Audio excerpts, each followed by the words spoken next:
All righty. Welcome, everybody, to the Moab City Council meeting. Today, it's May 27th, 2025. I'm going to call this meeting to order at 6 o'clock p.m.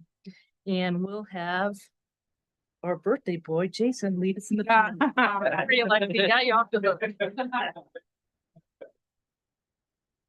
I pledge allegiance to the flag of the United States of America and to the republic for which it stands, one nation, under God, indivisible, with liberty and justice for all. Thank you. So I gotta put this on now? Just go right into the happy birthday song. I was just going to say, lead us in the happy birthday song. Can you?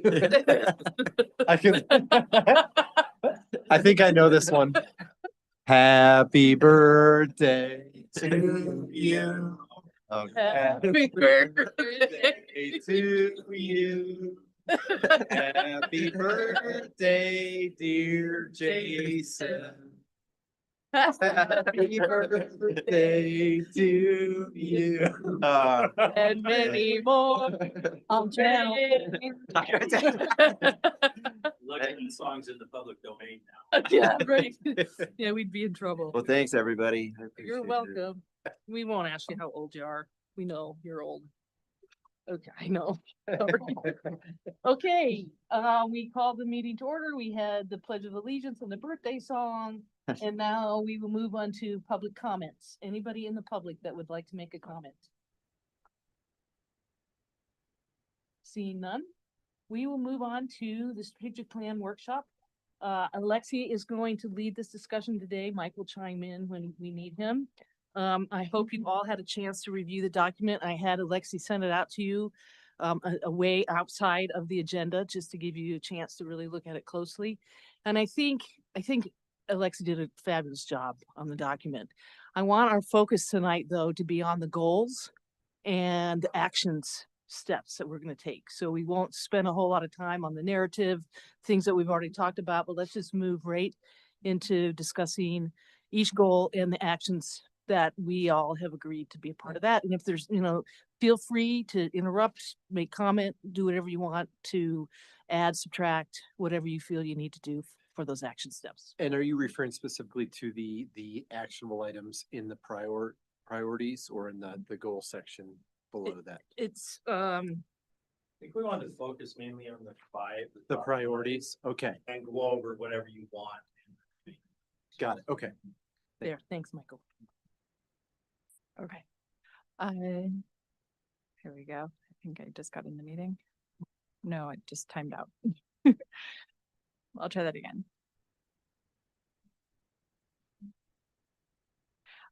Yeah. So as far as the things that we are going to go over today, my plan is to walk through the structure of the plan, point out a couple minor changes, and just talk about why things are in there. And then we'll move on to those top five with interest in whether the one-pagers encapsulated the important aspects of each priority, and if we missed anything that we would like to include, or if things are included that we would like to remove. And then from there, I'll take notes and make revisions. Also, in case you guys haven't noticed, just another tip on this is if you notice the new agenda summary sheet, this is all the department heads are going to be using this agenda summary sheet now. And it adds the plans, the department, and the fiscal impact to the summary. All right. Starting next time. Yes.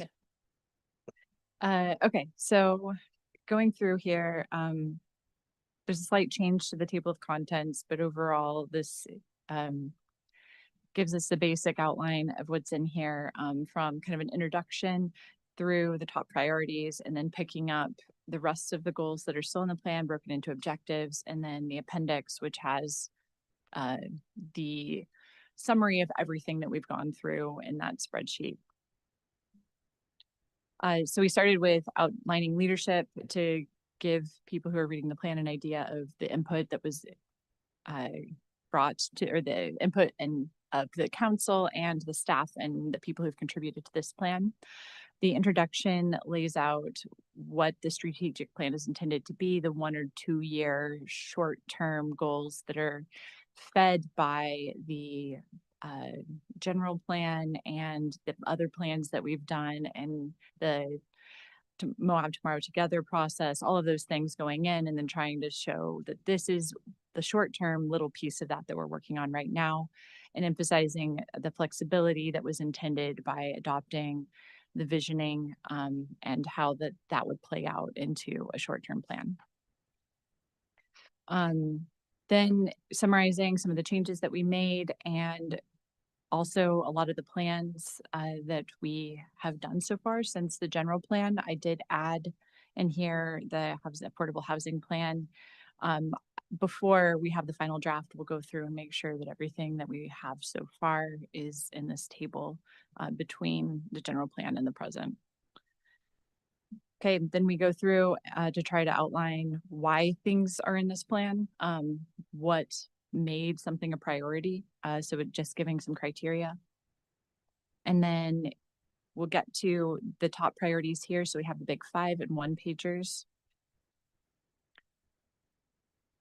And then the summary of everything else that is still in here. So we did a lot of editing based on the conversations that we've had so far. And then, as you may recall, some of the things were combined with objectives under the same goal. So this is the table that summarizes the things that are still goals in this year's plan. And then the full appendix, if somebody wanted to go back and check and see where some goal from last year left off, they could go into Appendix A to look for that. And then in Appendix B, which I've also made a note about here, we're going to have ClearGov summaries of last year's plan put into the appendix. So that's the outline to try to go from how we got to the place that we are, and then to focus with those top 5 priorities. Okay, so the first one is downtown, implementing the improvements to downtown street corridor using information that we have from the road safety audit, downtown Main Street master plan, and then outlining that we would be implementing now, beginning with trial bulb outs, sidewalk improvements, crosswalk improvements, signals and timing, and meeting with property and business owners as we get to each of these changes to try to get input and manage impacts on businesses in town. So the discussion questions that I'm interested in are, does this cover the priority correctly? Are there things that we're missing? Are there things that we want to add?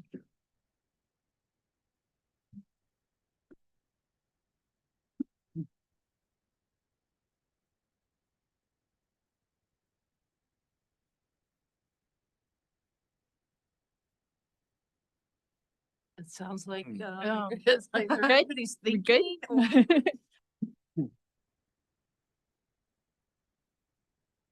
I'd say generally, yes. I think something that I started to do but didn't quite have the time to really pair, but trying to understand between like this goal, like which of the actions are within the larger table, like I this is my understanding of everything that we've talked about. I didn't fully go through and pair like what else within the strategic plan is missing from these actions, but that's my understanding of like the top level actions we've discussed. Yeah, That makes the 1-pagers are for those kind of like top 5 priorities. I believe we're in the first presentation that Michael led. And the other things that we discussed as they were modified, removed, combined, those are the rest of the goals are in that table. And then everything that we discussed is in the appendix. So the idea behind the 1-pagers was last time we met, I think there were a few questions about the top 5 goals and what do they entail, and how do we talk to people about these things. So I suggested we do 1-pagers. These are things that you can look at and relay to other people, that you can give to other people, that we can chat about it. If it's representative of what you think the actual goal is, then we can keep it the way that it is, or we can make some changes. But the number, and these are actually not in any particular order. But the first one is the downtown Main Street corridor. And we've got the draft 2017 master plan that we said we'd go over. We got the general plan, and then we've got the road safety assessment, which we've presented on two of those things and got a bunch of projects out of those. And the first project is going forward in the next few months. And then we'll be working, well, there's several projects going forward in the next few months. And some that have already happened, like the bus parking, the striping, the high visibility crosswalks where it fits UDOT's standards, and then the bulb outs, and then the sidewalks, and then continuing to talk about crosswalks, and then talking about intersection of Uranium and Main Street, whether or not that should have its own controlled intersection. So that was, the idea was just to give you as much information as we can on these 5 ones. And then we're happy to provide as much information as people want on all the other ones as well. But these are the main focus for the year as we got from the strategic plan. So we want to do a little bit more for these ones.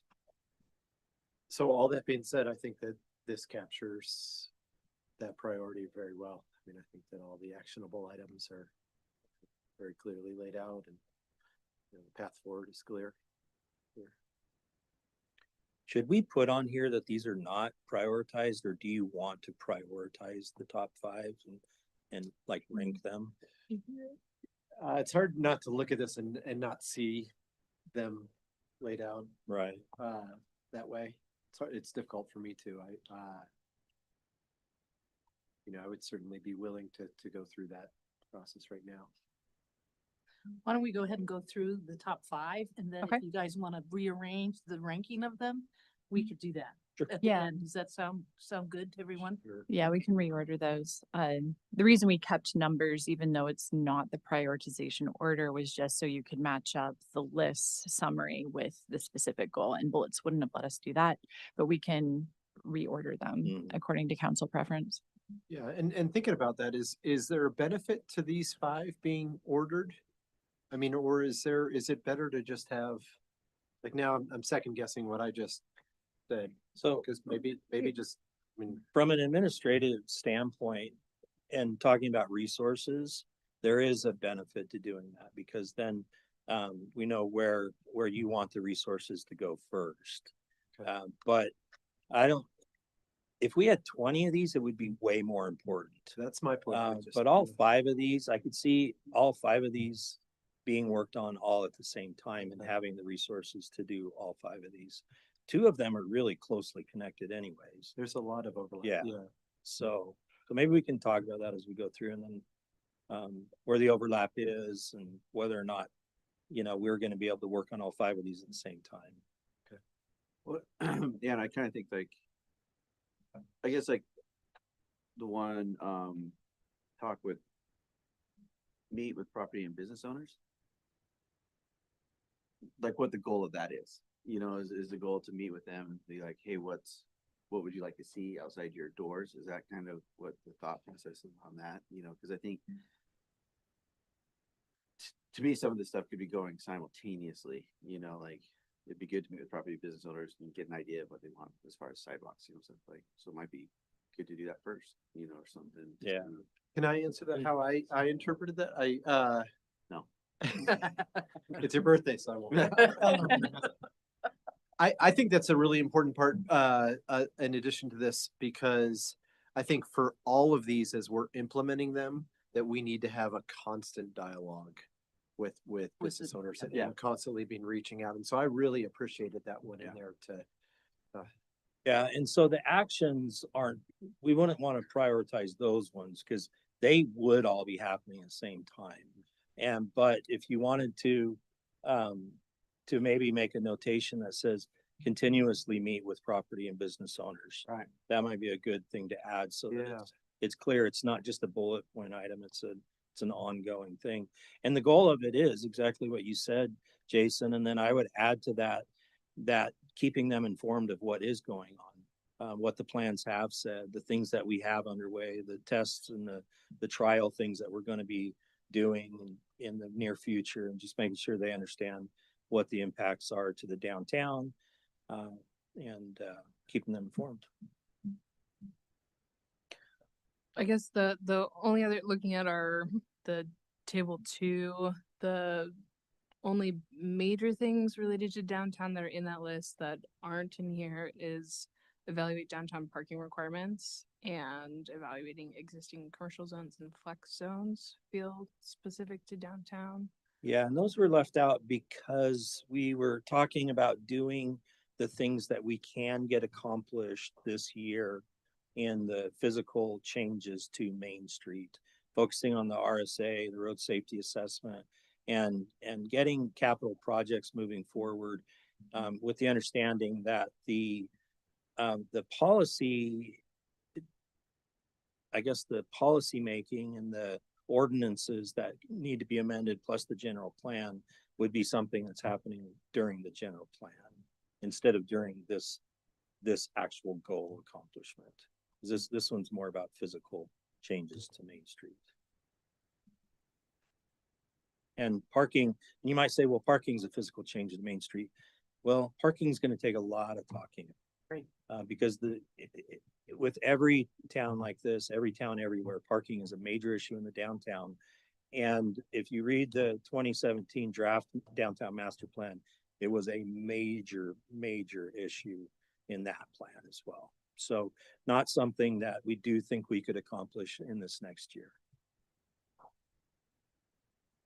So like sidewalk improvements, that's basically happening, right? Yes. You know, that's like, so that you could put it number one because it's, I don't, yeah, I guess it's in the process, it's going on. Right, and I don't think, I Um, think what Michael said, we're not gonna prioritize the Yeah, actions. 'cause okay. okay. I didn't know if that's what you meant with No. that number one. So, So I think as far as actions go, yeah, we're hoping we're just moving these things all out as quickly as we can and getting them all going. And if there's something, if there are things that fall in line, we can be really clear about which ones need to happen first before the next ones happen. But we want to be working on all of these things all at once. And the goal would be to accomplish this goal within the year, which is, it's not what the anticipated timeline says, but this will be going on for a while. I put that down there, but get most of this accomplished within this fiscal year so that we can measure our progress next time we meet for strategic plan and see if you want to continue this as one of your top goals. anything else on downtown?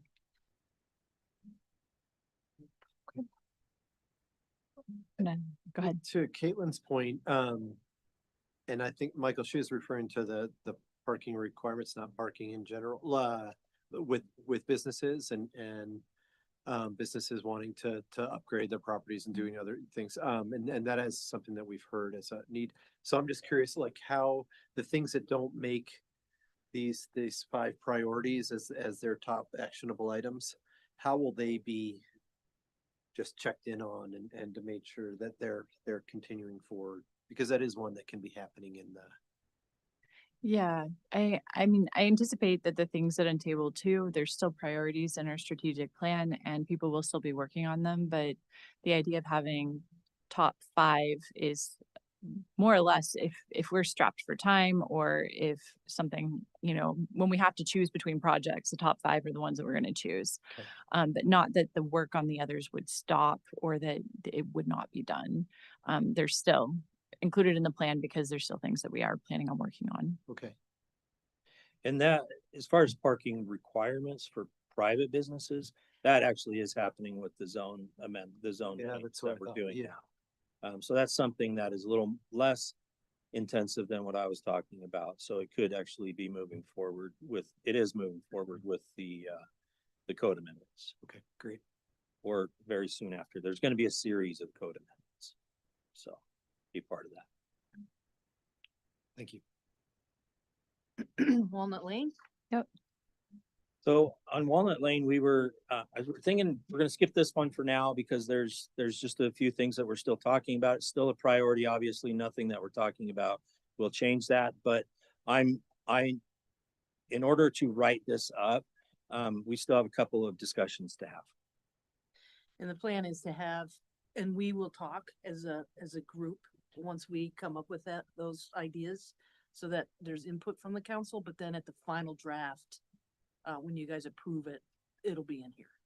Is And- that okay? Absolutely, and really glad that it is one of the 5 priorities for this year. Okay, and so we'll come back with that text before it's approved so you can review it. The next one is active transportation. So advancing plans, construction projects, that implement safe and desirable active transportation. Within this, we're looking again at sidewalk improvements, not just on, Main Street downtown, including curb access ramps, implementing crosswalk striping, safe routes to schools, and looking at trail connections throughout the city. Okay, on this one, did we cover what you were thinking as a top priority, and did we miss anything, or is there anything in here we should take out?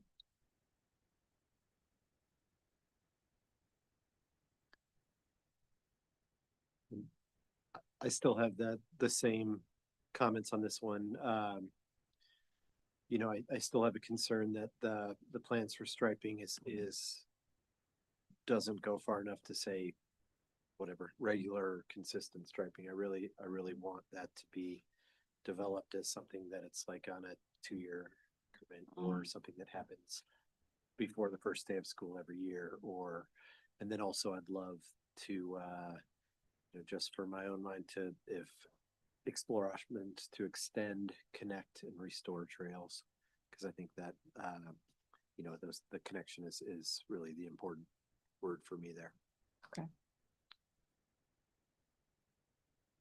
And I think we could include, similar to some of the goals that we have since moved to more or less an ongoing goal, we could start with something like develop a plan for maintaining the crosswalks or striping, things like that. And that could be a piece of this, is just trying to figure out how often we could do that, what capacity we have. And then eventually that piece of it could move into a continuous goal after we've identified like the process that we can follow for it. So I like that. I can include that as a modification to this one. Okay, thank you. Can we maybe say something along the lines, just add the word regular striping? Yeah, I think- So, I mean, that kind of doesn't define the exact timing, but it means we want it to happen on a regular basis. Yeah, and I think that would work just fine for now, but I think what Alexi's talking about is right on, where we talk about what regular means, and we Right, come up with a right. plan Yeah. for that, which would be another step. Okay, So Good with that. absolutely, yeah. What else on active transportation?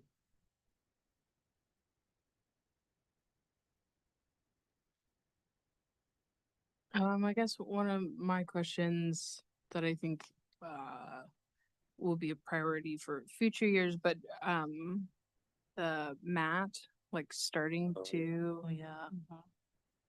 talk. Yeah, we Yeah. should start that conversation. Is that, we yeah, definitely but- should. The mat was out there this weekend. Yeah, it was. I saw people waiting at one of the downtown bus stops. They were standing on the blue square. Screwing Yes. a couple. I don't know was how talk- long they had been waiting, but they were there. We also have a tentative schedule for that. So pretty soon it will also have time stops, which will be nice. Yes. So we can include planning for MAC continuation. Yeah. I also heard just anecdotally from someone at the hospital that said how much they rely on that. Right. How many patients use it to get to the hospital, and the nurses there call it when they're finished and everything. It's a really good service. Definitely need to be working. I'd like to see if there's something, I don't know if it's the right place for it, but implement plans for striping bike lanes where appropriate, Mm. on streets. Absolutely, yeah, I guess I kind of just thought that was implied, but you're absolutely right, Jason. But Maybe it isn't, I just didn't, Yeah, we can write it in to be explicit about it. okay. I feel like that seems to fall under the develop and implement a system of signs, smart trails, and non-motorized routes. I guess that's signs. feel like striping is kind of wayfinding. Yeah. Sure, it can be. Yeah, everyone's seen the Cane Creek bike lanes, right? Yeah, that's kind of Beautiful, yeah. Yeah. Nice. King Creek is gorgeous. First, I thought the green was like, but it's really distinctive, It is, yeah. really good. Anything else, you guys, on active transportation? We good? All right, let's move on to implement plans. This What does is that mean? part of the plan is to implement the I plans. know. Uh, this is drawing attention to all of the plans, similar to having the table to inventory the adopted plans. We included some studies in that table, but the things that we've adopted, these are things that the city is pursuing to make sure we have not just an inventory of what they are, but also schedules, the actual goals of those plans pulled out for easier access for staff and to follow up on where we are in those plans.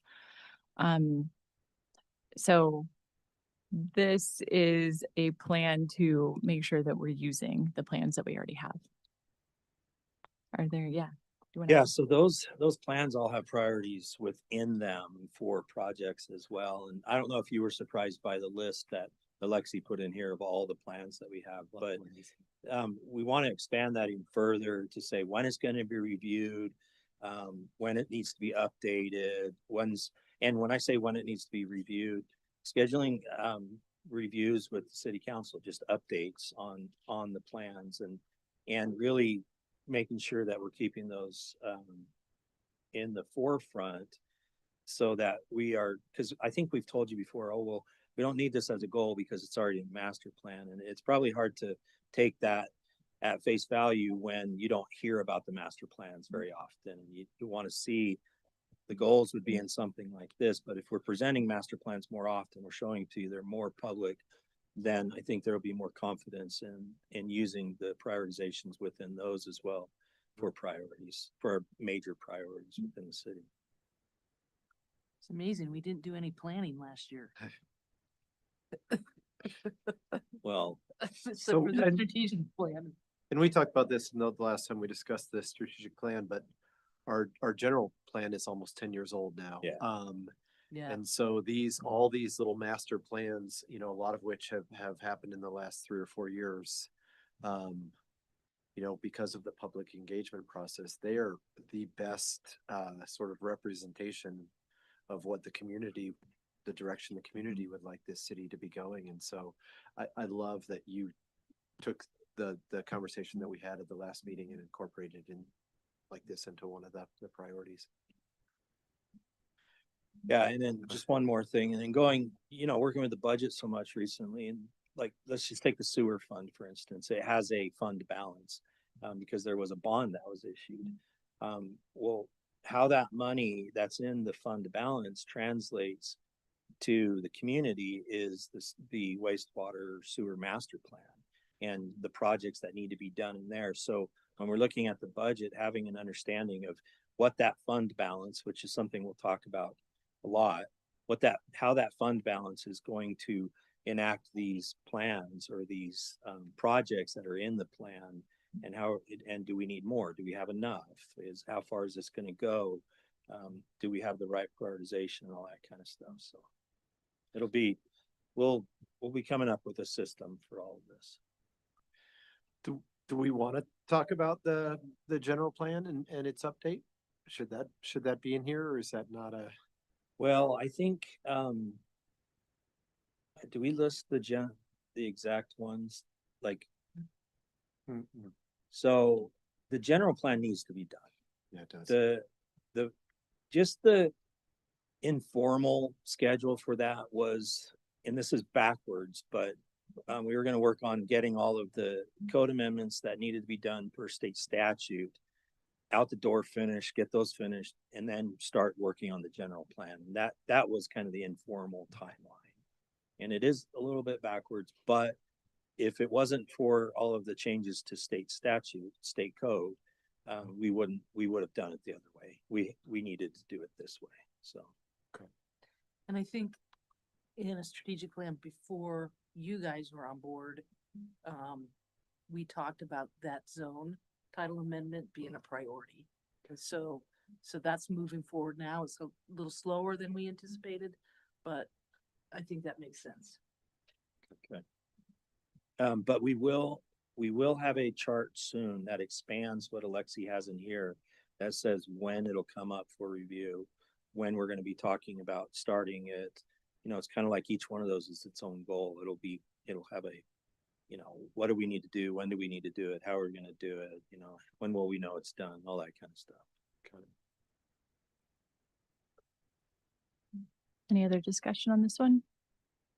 I think that the only other thing that I think might be worth adding in here when we kind of revise the goals, one that kept coming up is create and implement a plan for maintaining city assets. That feels like a specific, or I guess my question is, this is about implementing plans.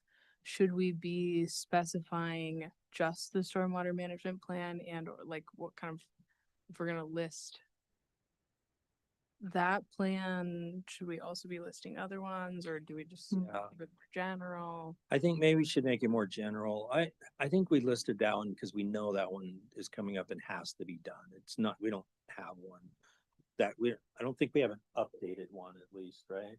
Stormwater master plan. Yeah, that one's the one that needs to be done the worst. And considering goal number 5, which is hazard mitigation and how the stormwater plan plays into that, it is more of a priority that we move that one forward. So I think that's why we put it out there, but we can make that more general, not play favorites. Although right now, stormwater master plan is the favorite to. And it will be something we're gonna do this year. Yeah, we're gonna get that going. We've talked about it. I believe we have money in the plan, in the CIP for that to move forward. But we will need to go through an RFP process and all that. But yes, yeah. What do you guys think? I think we leave it. That's my vote, even though I don't get one. I think that having the thing that comes with bullet 2 would inform my opinion on whether or not we include it, but I don't have a strong opinion. But it's just something that's like immediately noticeable of, Right. even if that's the top priority, there are. We can also flip those two if we just want to make the second one be more prominent. We could just list that first, the inventory, and then have it kind of be a follow-up that the stormwater is one that we're in particular working on. That makes sense. And that way we could prioritize the other plans.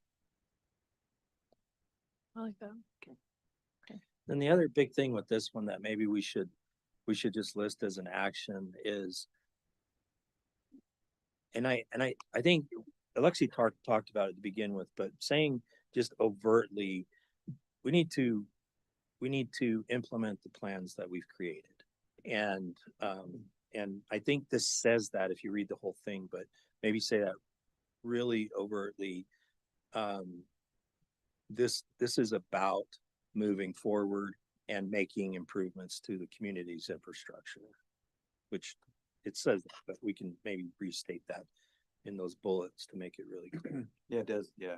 Just, you can almost take that sentence, this goal emphasizes the importance of using those adopted plans to guide future decisions.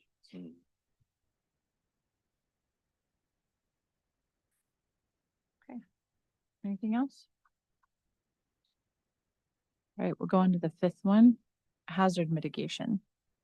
So this one is focusing on prioritizing policies and infrastructure projects to mitigate against natural hazards that we know are here and pending, including things like designing the bridge at 300 South, improving stormwater management from 100 West to 600 West, using the recommendations that we received in the Mill Creek Watershed Restoration Plan, and beginning the Stormwater Master Plan, or going back to that. The only thing I like reading this that I would, it's a small thing, is just change the title to natural hazard mitigation, Mhm. because hazard mitigation could be broken sidewalks, or something, or other things where we're focusing on flood. Okay. Yeah, I can make that change.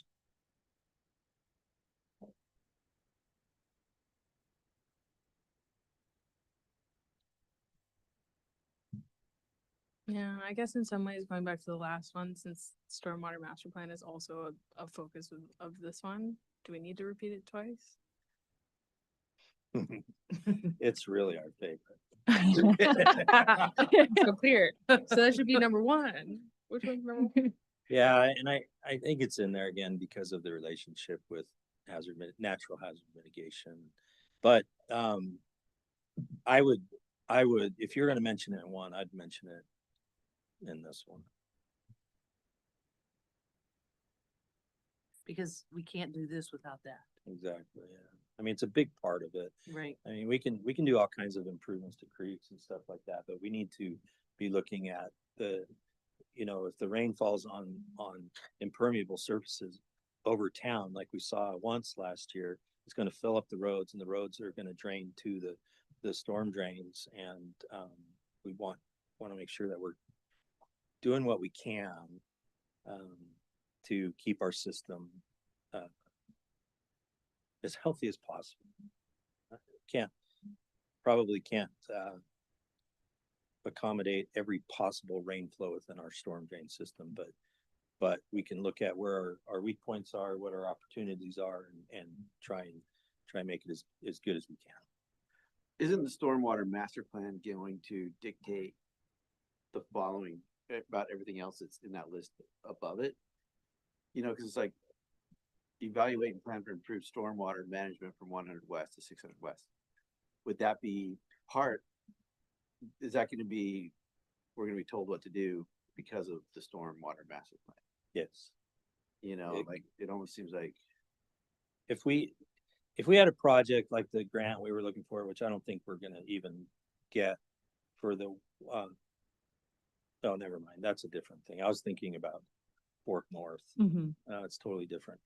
No, I think that they could work independently, but they are definitely related.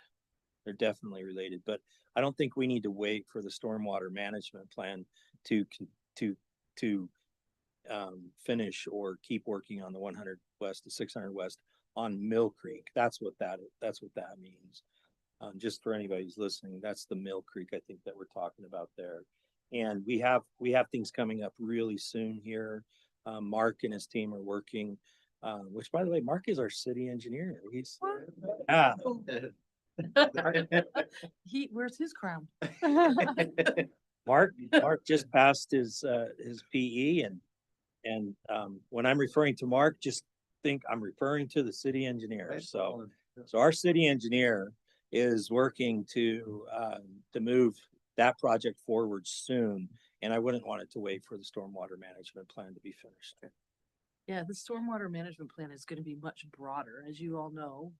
We have these thunderstorms, we never know where they're gonna hit, right? Right? Mike? Yes, yeah, absolutely. What else Get a on this picture. one? Yeah. What else on this one? We done with hazard mitigation? Now, I guess the question Okay. is, do we want to prioritize these five, or are all these five our priorities? That's what I all think.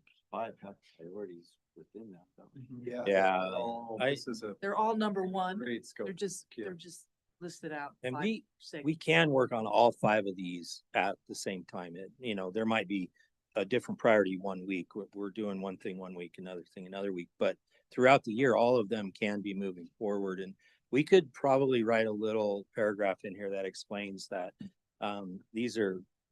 explains that. I think we'll have to sit down and think about it a little bit of how to say that, but yeah, we won't wait until 1 is done before we start 2. We're working on all of that. So, in terms of Walnut Lane and having that discussion, I'll be meeting with you guys again in June between our first and second meeting, and let's dedicate that conversation. to Walnut Lane and how we all feel like we need to move forward with Walnut Lane. And then that can be incorporated into the plan for the final draft. Does that sound good? Okay, are there any other comments that I need to have before I go out and work this one more time? Great work with this, Alexi. This is a great document. It's a great working document. Yeah.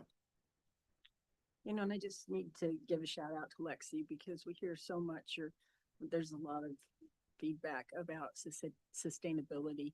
And I don't think people understand what that word means. I think that you're an integral part of the city and sustaining the city as an organization and as, Right. just to keep moving it forward. I think too many people have the idea that it's the green thing, and I don't think that's what it is at all. And I think you've done a really good job. Thank you. Thank you for your feedback. You'll be seeing this at least one more time. Right. Before yep, and then it'll be on our last meeting in June or first meeting in July for Yeah. approval. And keep in mind also, there could potentially be new council members. And so when this, this is a document to share with new council members, so that we can keep this going. When we get new council members, they tend to have different ideas than what we had, so we need to just, kind of encourage, once we approve this plan, let's stick with this. And then, the following year, we can incorporate different, priorities if needed. Great. Thanks. Thanks, Alexi. All right, what's up next? No department updates. We have 2 items on our consent agenda. 5.1, ratification of letter of support for the Moab Project appropriations request. I was asked to write a letter of support to both Congressman Kennedy and Senator Curtis on the county's request for $67 million for the project. And so that's what those are about. I needed to get those in sooner than later, so that's why it's ratification. Approval of the bills against the city of Moab in the amount of $437,033.10. Wow, that's pretty small, which is great. I guess we've got some projects completed, Mhm. close to. And then we do have 2 sets of minutes for our next meeting. Eve was on vacation and not able to get those onto this agenda, so we'll approve those at our next meeting. So if I could have a motion to approve the consent agenda? I'll make a motion to approve the consent agenda. Motion by Jason, second. I'll second. Second by Luke. Discussion, Jason. No. Luke? No. Anybody else? All in favor, say aye. Aye. Any opposed? Motion passes 5-0.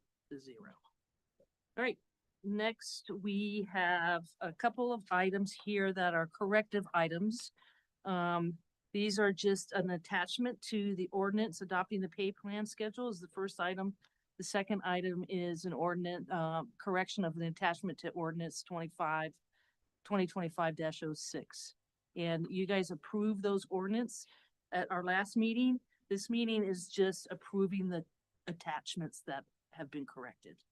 So we'll start with item 6.1. Michael, do you have anything you want to add? Yeah, well, I don't know if there is anything more to add, except just to reiterate, this is just, well, first of all, the council approved the pay plans last meeting, but there was a calculating error inside the pay charts themselves. So what this does is corrects the charts so that it matches up with what you approved last time, which was the COLA and a step plan with 12 steps at 3.75 in between steps. So the correction is reducing the amounts in some of these, because that was the problem, is that it was multiplying by a larger number. It was incorrect. Our staff found it. We also had a council member point it out, and we just want to correct that, make it consistent and compliant with what you actually approved. All right. Any questions? Motion? I motion to approve the corrected attachment and proposed pay plan general for ordinance 2025-05, an ordinance adopting the Moab City pay plan schedules for fiscal year 2025 to 2026. Motion by Caitlin, second. I'll second. Second by Tawny. Discussion, Caitlin. No. Tawny? Anybody else? All those in favor, say aye. Aye. Any opposed? Motion passes 5-0. All right, this goes for the second one. You guys have already approved that ordinance. You are not considering the ordinance this time, just the attachments. The attachment. And this really applies to the salary schedules and not the elected officials. Yeah, same deal with this one. It's just some of the general salaries are also executive salaries, so there was a carryover on that calculating error. So we're just approving Attachment. the attachment. The Okay. attachment, yeah. Motion? Questions? So the attachment that's up above in. There's agenda, attachment A says attachment A is what so the attachment B and attachment C don't change. don't change, and all we're doing is Right.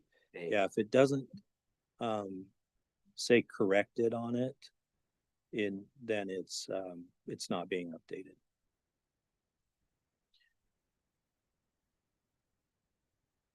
Right. So on this one, it's just the executive salaries. It's not elected officials. Anything else question wise? Motion.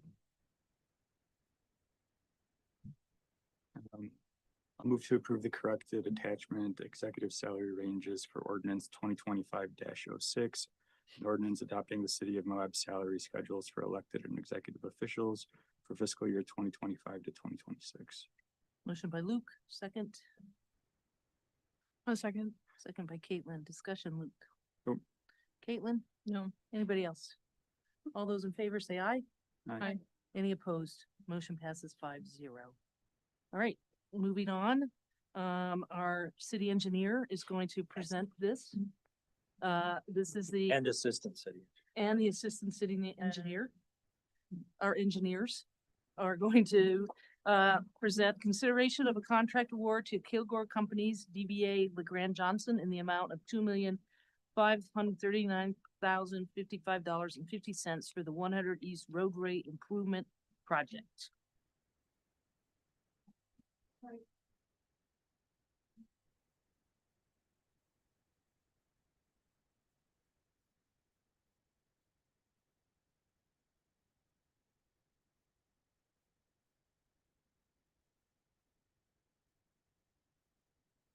We've got a brief presentation for y'all.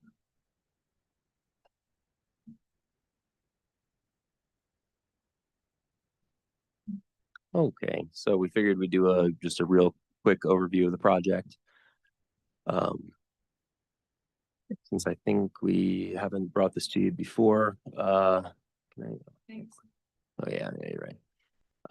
Okay, so going through this list real quick, we are doing a full section replacement on the road. That is the asphalt and the base underneath it.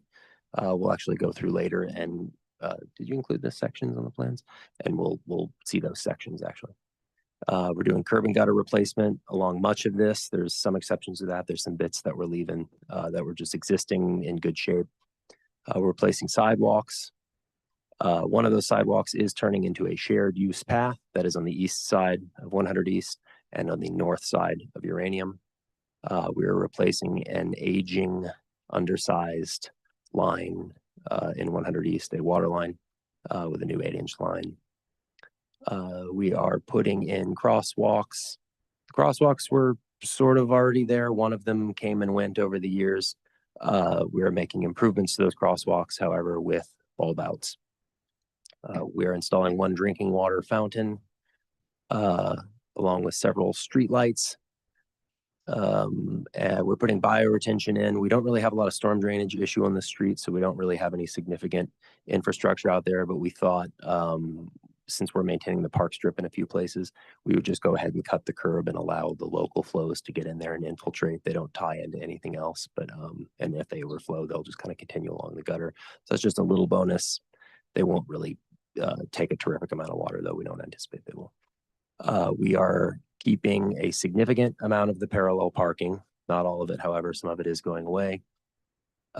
And we are doing some limited landscaping with rock mulch.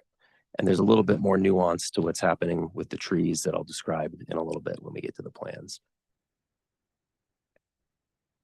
Okay, so this is uranium. I'll try not to get too granular with this, but hit the high points here.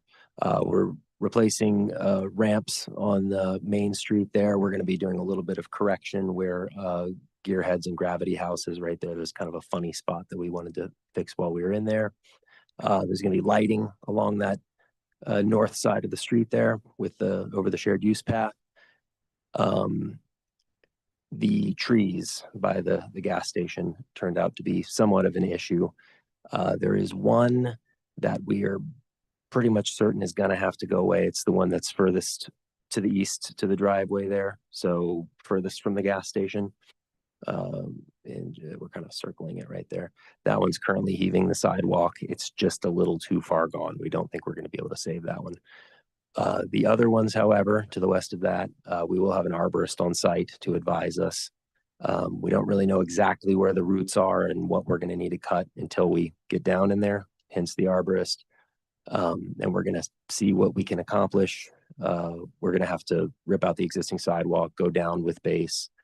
There's some conduit that has to go in for the lighting. We're going to try our best to save the trees. But we ultimately may have to remove them if it comes to that. But we will defer to our arborist there and try to get the best advice we can. Moving to the east, we are going to realign the path. Right now it runs through City Market's property for just a little bit. The grade is a little funny there too. The path comes up.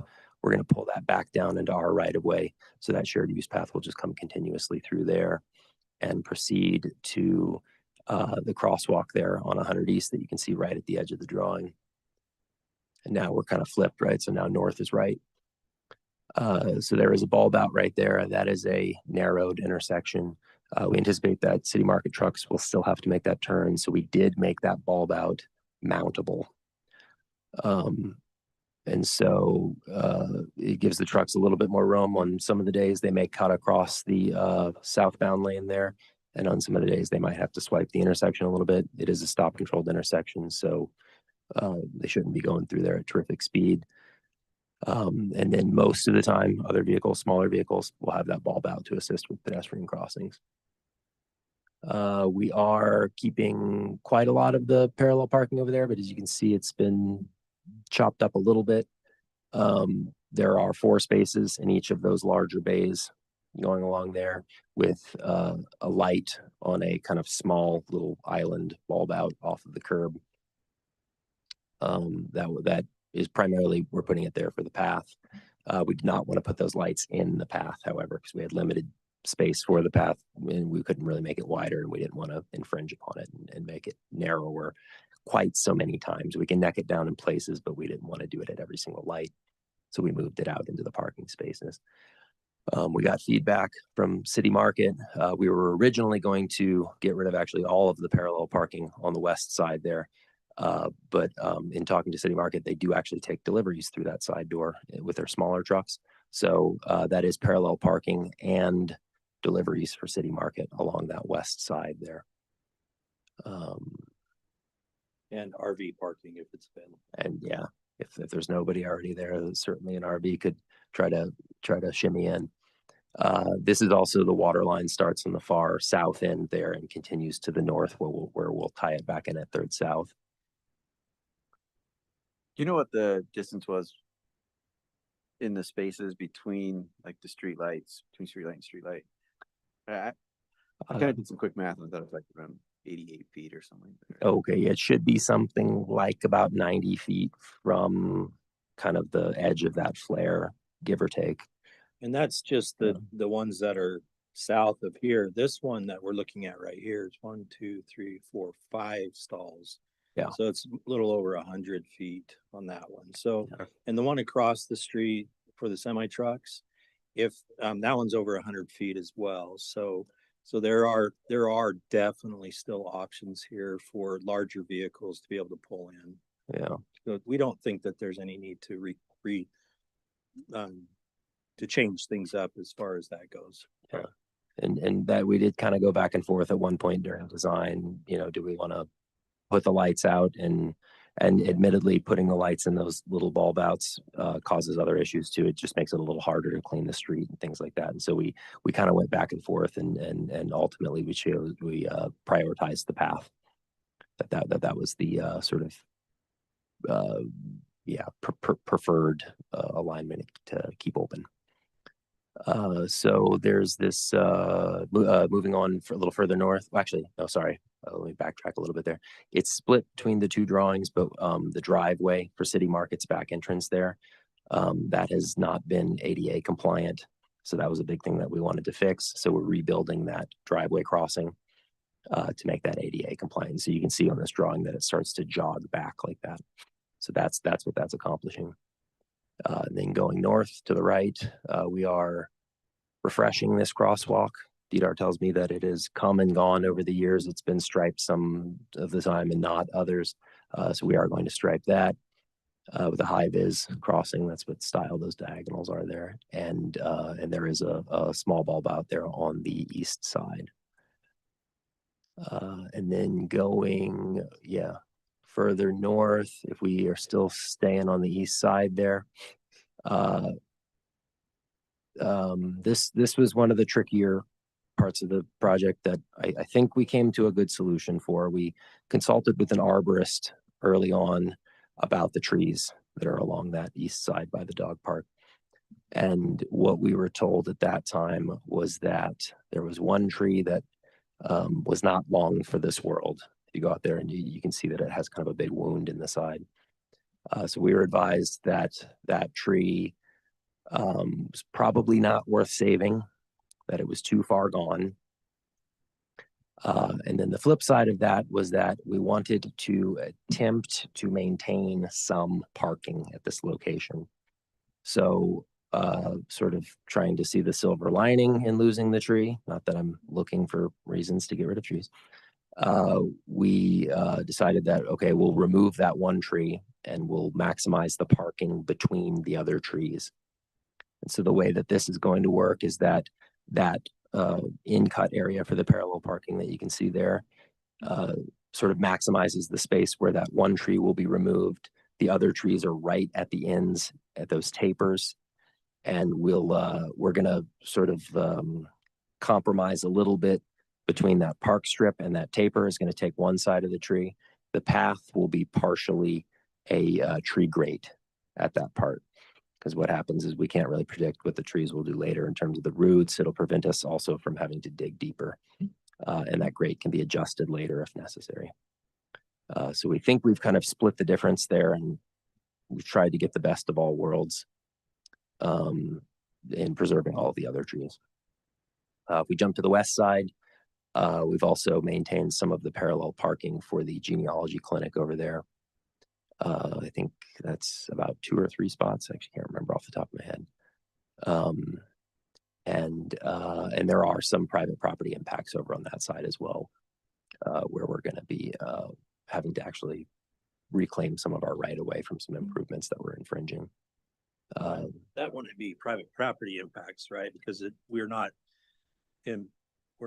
going on to private property. We're just using our own property, right? Yeah. Okay.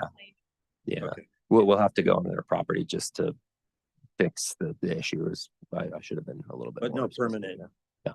Nothing No. permanent on private property. Yeah, but we're going to restore their property to some functional shape. One of them is just the railing coming down off of the genealogy clinic actually comes into our right of way, so we have to fix that, and a fence at the private property and their driveway. Yeah. I think it used to be a driveway. I'm not sure it's a driveway anymore.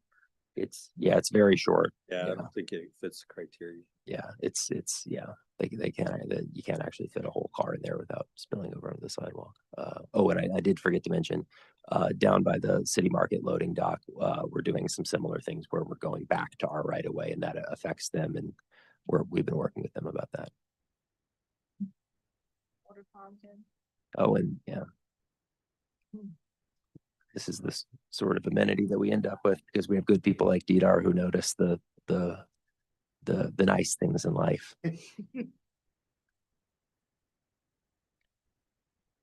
Okay, I just wanted to address the bid really quick.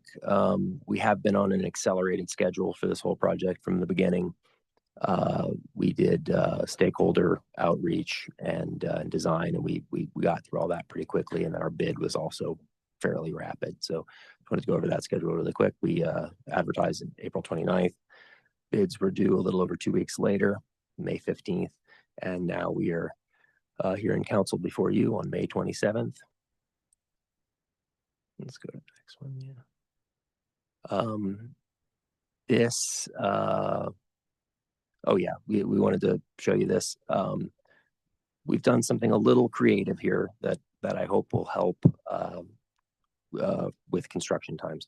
So we have, we've broken up our schedule in a way that we, might not otherwise normally do it. The fact that the school is there, we really want the contractor to get as much done as possible before school starts. And so what we've done is broken out the roadway work, the shared use path, and the curb and gutter into a 90-day period. And then we've said, okay, you get another 60 days to complete streetlights, the remaining sidewalk, and the little bits of landscaping that we have. We're hoping that this gives us just a little bit better of a chance for them to get done within that window before school starts. They are going to be on a very tight schedule. We're going to push them as hard as we can and do everything that we can to get it there. It's still the possibility that we will spill over. We're just trying to make every opportunity that we can to get them done sooner. Normally, the way we would structure this sort of thing is you just give them a complete by date and you rely on them to come up the quickest schedule, right? They're going to be the ones that are going to come up with the most efficient thing. We don't dictate what they do day to day. This is us, I don't want to say tinkering with that a little bit, but this is us trying to have them prioritize the parts that have the biggest impacts to This is school. us having a good city engineer. Yeah. Who's really looking for timelines. We're trying. And the kids. Yeah.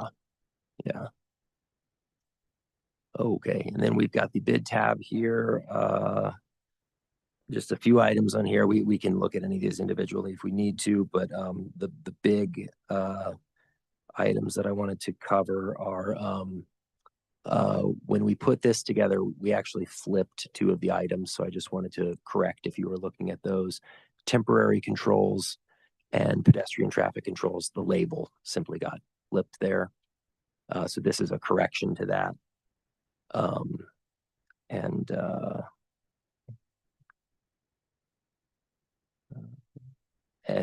Would mention here also that we came in a good bit over our engineer's estimate.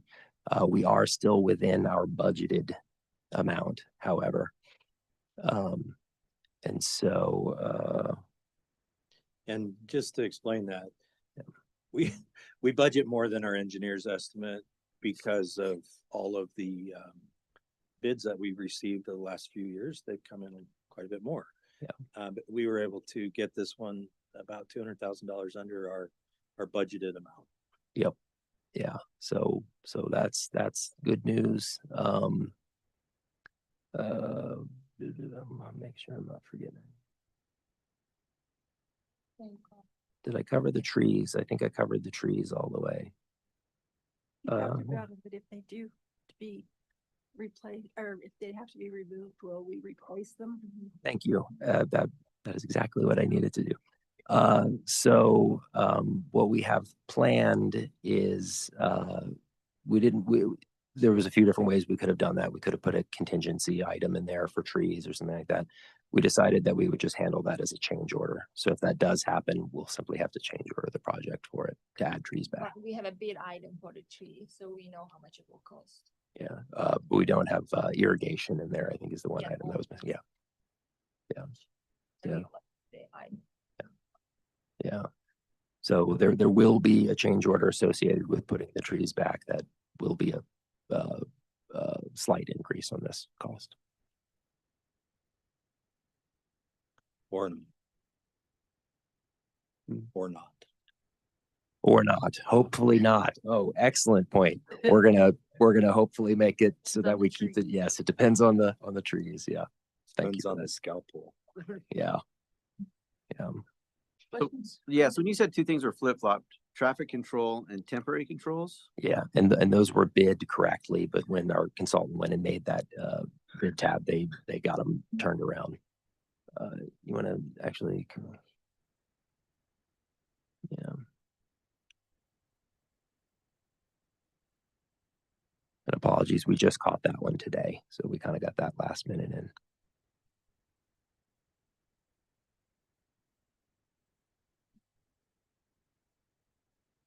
I don't think we're, yeah. Mark, while Didar's looking, when will we see work start? As soon as we possibly can. If council chooses to award tonight, we'll get notice of award and contract signed this week, hopefully. We'll do pre-con maybe next week and get notice to proceed out as soon as we possibly can, maybe perhaps next week. I'll be aiming for next week. And then, yeah, moving from there. Yeah.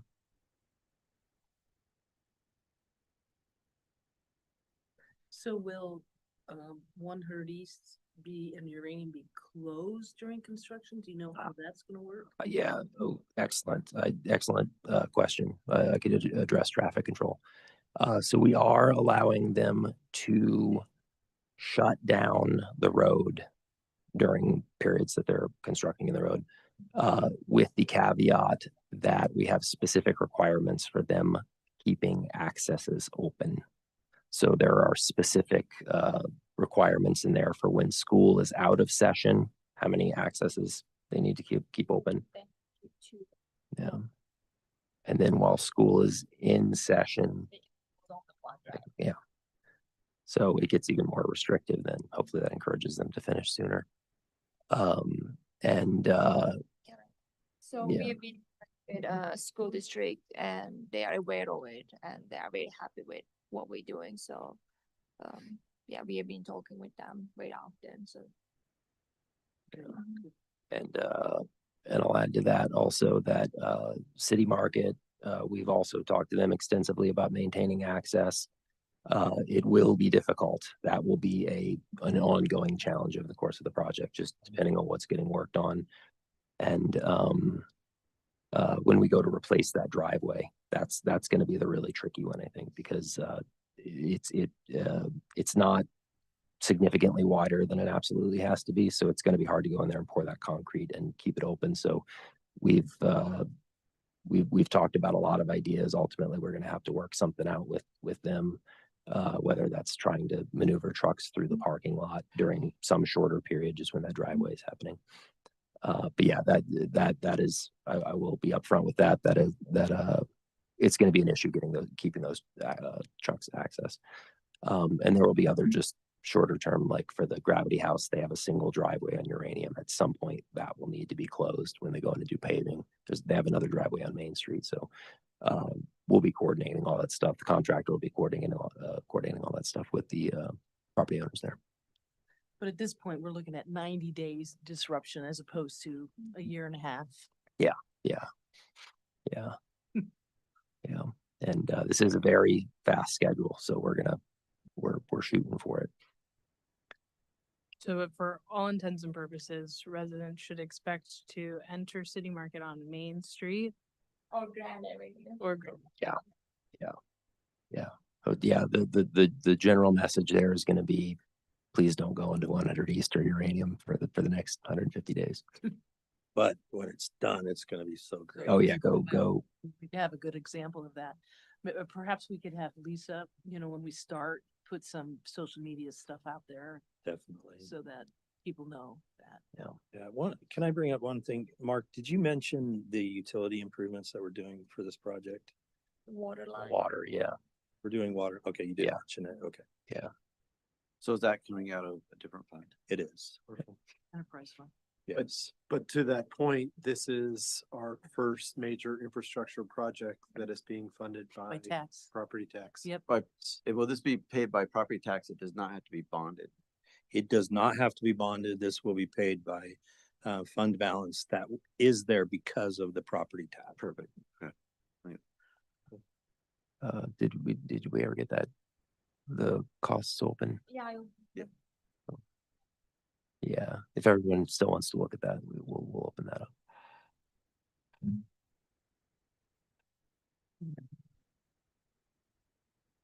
Okay. Yeah, so this doesn't change the bottom line cost. It was just a mislabeling.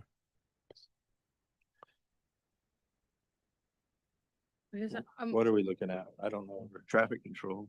Okay, so in the council item that we sent out for Kilgore there, temporary controls and pedestrian controls were flip-flopped.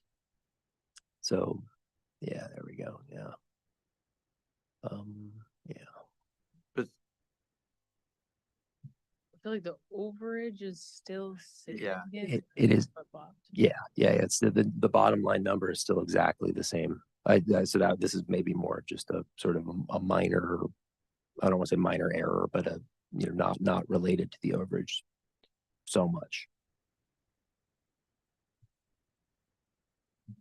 It's just a placeholder for cash. That's what it kind of, I don't know, it just seems like it's a lot. Even if it's an overage, you know, it's like on traffic control, everybody else was 50,000 and Kilgore was 275. I mean, they're way higher. And then even if you flip flop that in like pedestrian control was 40,000 engineers estimate, Hank Williams 56,000, and then Kilgore's 190, you know, so Yeah. That's a lot, you know, Yeah. that's, you know, and so I don't understand. What's the bottom line difference?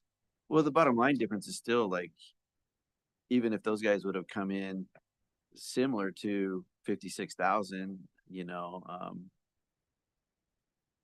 to me, it's just, I don't know, it just seems like that something's amiss there.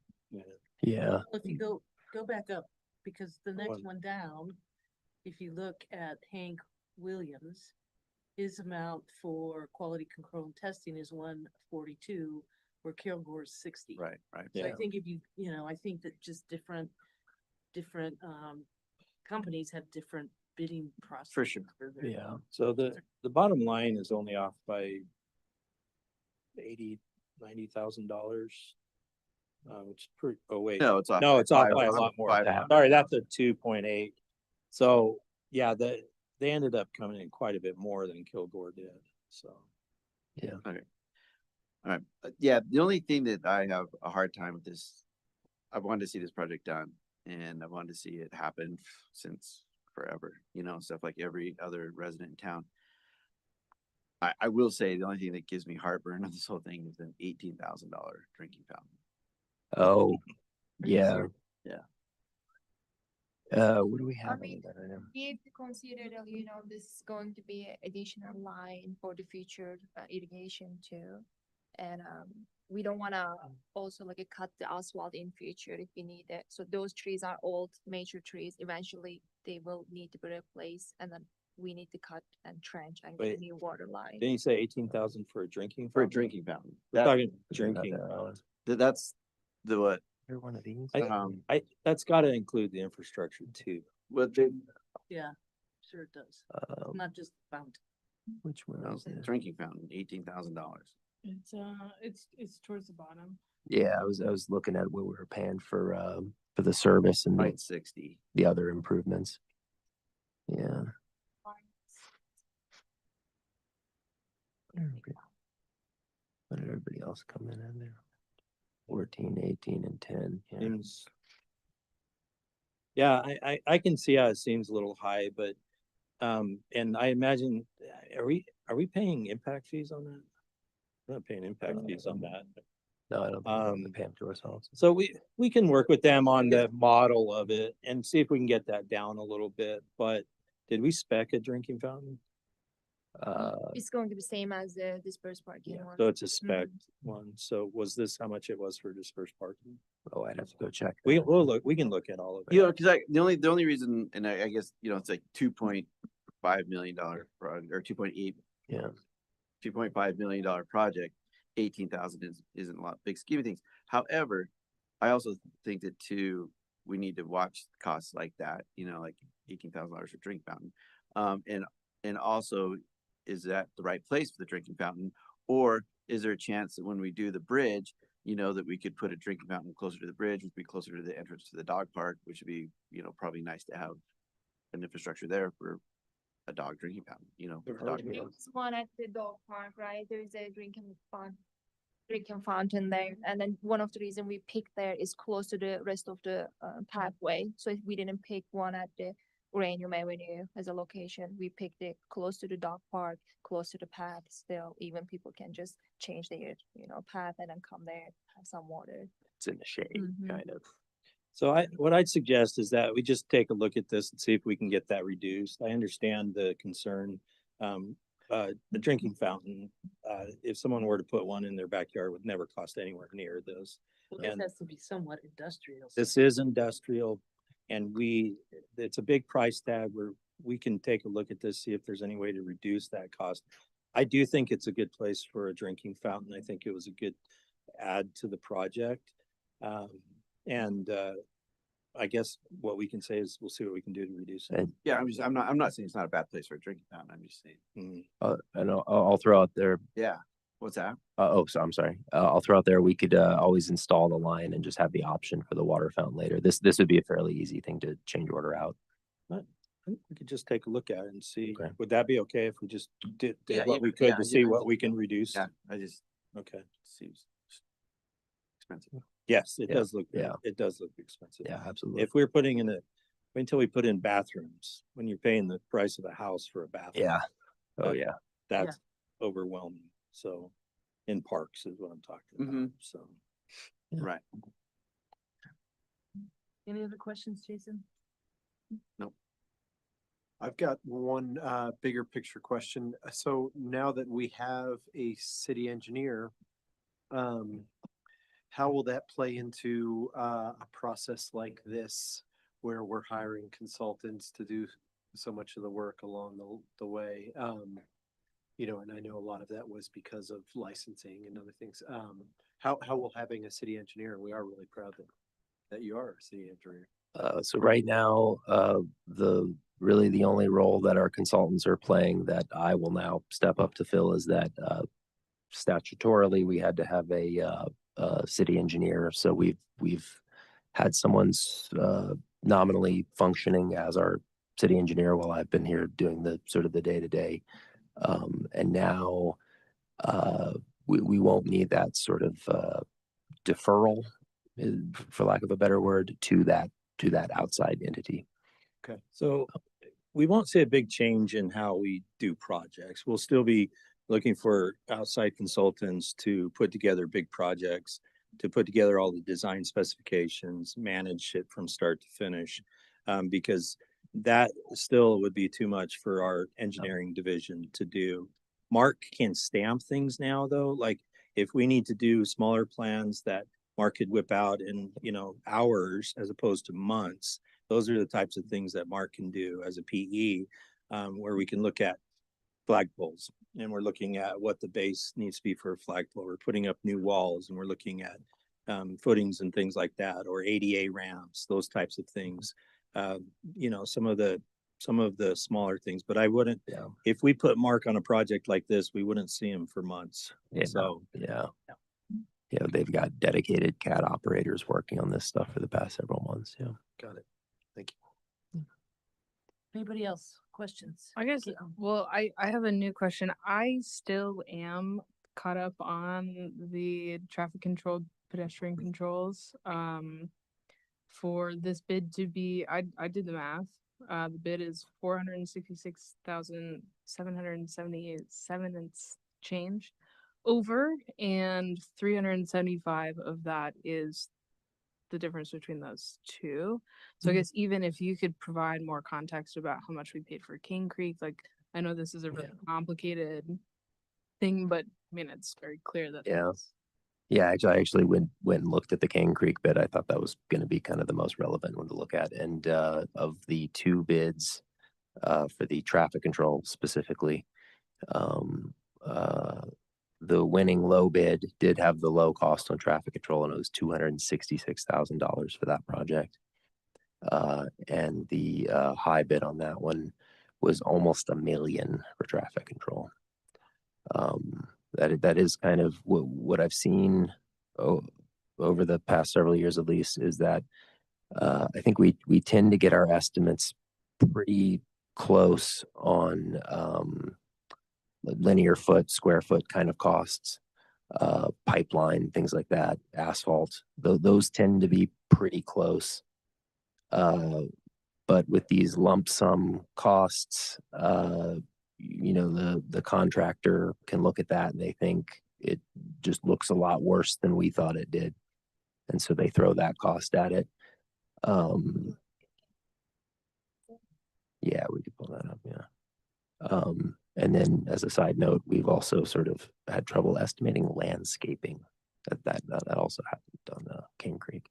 But yeah, I think that's what it comes down to for that, is that we can put what we think is a reasonable cost on that, and even a majority of the contractors could agree with us. And in this case, our lowest responsive bid disagreed with the other contractors there significantly. Yeah. And this shows Cane Creek. Yeah.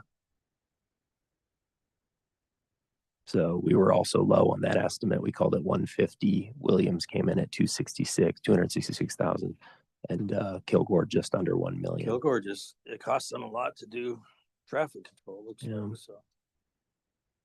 It's almost $1 million. $3,000 a day for 90 days Yeah. on a street that's a residential back street. Yeah. I mean, you've got City Market there. I mean, it's a complicated, you've got the school, you've got City Market. I mean, not to justify the cost, because it's pretty expensive too, but it's, Cane Creek was just through traffic and then the apartments. There's only one residence active. Right. Yeah. Yeah, I guess for me, and I don't approve this, you guys approve this, you need to feel comfortable with it, but the bottom line on this one, we feel really comfortable with. Looking at that individual line, I can see, just like the drinking fountain, I can see the concern there, but the cost for traffic control is flaggers, rental of equipment, rental of, I don't want to justify their bid, but there's a lot involved in that. The other thing on these is that, we don't know how they put together their bids. Some people would like to see, and I think we have a situation where, well, I was going to talk about mobilization a little bit, where we limit it to 10%. So we try to save a bunch of money on mobilization. So there might be mobilization in every single one of these things, that, getting things to the site, all that kind of stuff, because we limit people to 10% max for that one mobilization item. And is that fair? I think for the most part, yeah, I think that's fair. We may want to just look at changing our policies. But I think for the most part, or for the bottom line, I think we should approve this bid and move forward with it. If you want us to go back and talk to them about traffic control and see what we can do, obviously we'll do that.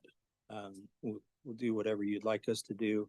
We'd also feel comfortable moving forward with this the way that it is. Well, I think we're kind of stuck because we have to move forward with this, because if we don't, it's 2 more weeks, they're not going to mobilize till July, at that point. But I agree with Caitlin. I have such a hard time with this because, they came in, the lowest bidder at 2.5. However, if you take that $1 million that Cane Creek had, which has how many, 4 side streets, coming in, and they were able to do traffic control for $1 million times 18 months, it comes out to about $1,800 a day. Well, actually, that one was only the 266,000. Okay, but even okay. Whereas this one, these guys are doing it at 3,000. Oh, I see. I'm sorry. I see what you're saying. So even Kilgore's own math, and I'm not. It's hard to in my head to go like, oh, here's a street that has basically 2 intersections that they're charging $3,000 a day for traffic control. here's a street that's King Creek that has 4 different intersections. It's a major road, you know, and they were able to do it for $1,800 a day. Yeah. You know, so, I mean, I'm gonna approve this project because it needs to get done and it needs to happen in this time frame. Because if we don't, we're gonna lose this window. You know, but it's just, it's hard to prove it when, you know, there's just discrepancy, when it's hard to watch the flow of the bid. Yeah. And is it ever possible to get like more detail into, because these are pretty broad level like items. And so there's a lot going in there in terms of like material costs, like estimated like work costs and all of that. Cause I think like that would really help us be able to see the disparity between the pricing across the bids. Cause I understand that like it depends on what each bidder is going to categorize things as. And like, so what might be under one line item for like what, like Kilgore might actually fall under another line or like was factored into a different line item for Williamson. And so like actually seeing things at a more granular level might see us where like things might have been moved to or shifted around. Sure. So we did, we normally just have one item for traffic control, but we've seen that oftentimes the pedestrian component of that can get overlooked. It can be kind of hard to encourage our contractors to sufficiently handle that. And so actually this is, I think, maybe the first project that I can remember that we've broken out pedestrian traffic control kind of in an effort to make that component more granular. One thing I have thought about in the past was trying to get even more granular with it by saying, you know, the traffic control is some sort of daily cost or something like that, trying to get down to something a little bit more tangible. You know, these are pedestrian ramps that are going to be installed. These are going to be detours or something like that. I'm not really aware of that happening a lot. So it's kind of a tough thing to tackle. Most of the time, it's just a lump sum like this. We did make an effort to do that, though, in breaking out the pedestrian traffic control. And I think one of the biggest challenges here is that with all of these big projects, we're getting 2 bids from 2 companies. You know, it's so hard to start comparing them. Are there any efforts or is there any possibility? And I know this was a very rushed timeline. And so we're looking at our 2 companies that are, you know, able to mobilize locally. Is there any way that we can reach a broader market? And I mean, because we were going to be talking about big infrastructure projects now with this property tax. Well, we're trying that. That's the sidewalk project. We're trying to get it as big as possible to attract as many people as possible. Striping is the same thing. We've talked to other stripers. So I guess that's what they're called, paint stripers, who would come from up north if we can get a project big enough. So we're trying to get these big enough. But for a project like this, there's not much more to add to it, and we do advertise far and wide. And it's really just up to them to bid on it. So this is what we get. We did get 3 bids, but the 3rd bid was non-responsive because they had not included everything that they were supposed to include. You know, and I appreciate, I love the fact, or I'm grateful for the fact that Kilgore got this because it is local jobs, it's local families, you know, so that is very much appreciated. Can I go ahead and make a motion? Yeah, that'd be great. I move to award the contract for 100 East Roadway Improvement Project to Kilgore Companies, DBA LeGrand Johnson, in the amount of $2,539,055.50, and authorize the mayor to sign the agreement and notice of award. Motion by Jason, second. I'll second. Second by Luke. Any further discussion, Jason? No, I'm just grateful that this is getting done, even though it is what it is. Luke? No. Anybody else? All these? Yeah. I can just bookend my comments. Yeah, related to mobilization, like this reads to me like this is a real labor cost. Also to your to Colin's, labor costs are real. I think maybe moving forward, looking at, you know, instead of them trying to fit it into other line items, like figuring out a more honest way of showing that, because that's a real cost and we should pay for that. But yeah, I'm with Jason. I'm excited. It's, you know, it just is a big thing to look at, but ultimately is a cost of this project. So thanks for working on it. Anybody else? I'll call for the motion. All in favor, say aye. Aye. All those opposed, motion passes 5-0. Thank you, city engineers. Thank you. Thank you, council. Boo. All right, our next item, 6.4, consideration of adoption of ordinance 2025-07, an ordinance amending the Moab Municipal Code Title 16 subdivisions to comply with the land use authority designations and resulting final Mylar plat signature authorizations. And this is, if you all remember, I was telling you guys there was some administrative things that we did that we didn't have to do anymore. Well, this is part of that. And I used to always have to sign those plats, and now I don't have to. So this is just a change in the code to take me off that signing list, even though I got a bunch of Sharpies. Anything else I want?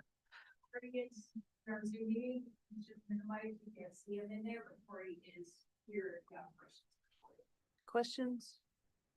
Motion?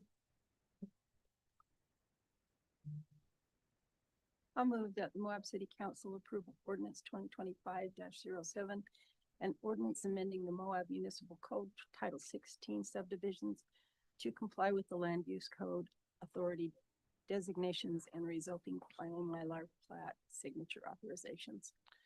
Thank you, Tani. Second? Second. Second by Luke. Discussion, Tani? No. Luke? No. Anybody else? All in favor, say aye. Aye. Any opposed? Motion passes 5-0.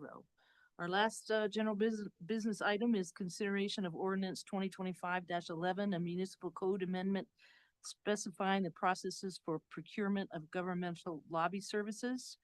As you guys all are aware, we enlisted a lobbyist a couple of months ago on an emergency type basis because Congress is moving forward with their appropriations, and we had the opportunity to get an application in for the 300 South Bridge. And then our intent is to bring a contract before you guys in July to approve that contract for the year. This code change, Michael, do you want to just go with Yeah, this a little bit more? I'll go over this. So as the mayor was describing, there are situations where attorneys and lobbyists, we think you want to hire the ones who are most adept at accomplishing the thing that you're trying to accomplish. So we hire attorneys who know about land use for land use stuff and water for water stuff. Or we just hire a firm that has all those people within it, and then we kind of use the different parts of that firm. But we want people who are experts in different areas. With lobbyists, it's a little bit different because they're all experts in something or in working on the Hill. I don't know. But some of them are more adept at accomplishing certain things. So we'd like the ability, and we're asking for the ability within the code to exempt the process for lobbyists from going for RFP process. The RFP process is a long process where we put something out, people respond back, and then we basically take the people who respond back and we pick one of the people who respond back. With lobbyists and attorneys, we'll go to the people who we think are the best at accomplishing what we're looking for. In the situation we're talking about right now, like the mayor mentioned, Senator Curtis's office is going to be key to us getting funding for the 300 South Bridge, which is around $12 million.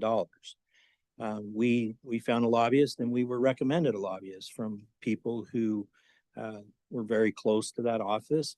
And we talked to that lobbyist, felt very comfortable that he could, or they could work together with us to get that process moving. And we went ahead with a smaller contract that fit underneath the procurement standards. But we'd like to, in the future, when we have these things pop up, be able to do that as a standard and have it exempted from the RFP process so that we can go handpick the people who we think are best going to represent us at the state and national level to get us the resources that we need in Moab to make the changes that we do to our infrastructure and other things. So that basically the bottom line, that's basically what we're asking for. The council would always approve these processes or these contracts, as long as they met the standard. So if they're smaller contracts and they're temporary contracts, you might not see them, just like other professional services contracts that we have right now. But if they meet the standard where they would come to council, otherwise they still will. We will just make a recommendation based on what we think the need is for the community or for our budget for a certain lobbyist, and the council would still review it and approve it, just like in this case. Right, and just for clarification purposes, I mean, lobbyists generally are working on appropriations, getting money through Congress to communities like ours. It's not really policy, well, that's our intent with Tim, who we're using now, is to just help us get the money from the federal government that we need for projects like 300 South Bridge or the Umfer site. We're not using this lobbyist for policy discussions. That could be the case.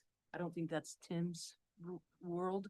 But anyway, I just wanted to clarify that with the lobbyists we're using now. We also have state lobbyists. They already are under contract, and we'll be using them to get money to try and get money from the state level as well.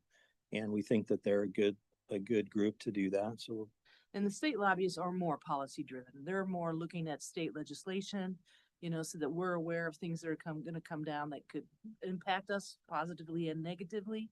But federal lobbyists are more looking at money at the appropriations process, in my experience. So the way this would work going forward is, if you adopted this, if we were to go forward with another lobbying contract, and let's say for a year, I'd be talking to the lobbyists, be talking to the council members who are assigned to this area, and come up with a definition of what we need or criteria for what we need. We'd find the person that we think is best. We kind of run them through the ringer a little bit, talk to people on the Hill, and then we'd make a recommendation. And that's what it would be to the council. It would be a recommendation because it would come before the council, and it would need to be approved by the council. Does not exempt that from happening. So. Oh, Nathan helped me out with this, did a lot of work on this with me. And he's here tonight to help explain this as well. Sounds like he's got a comment.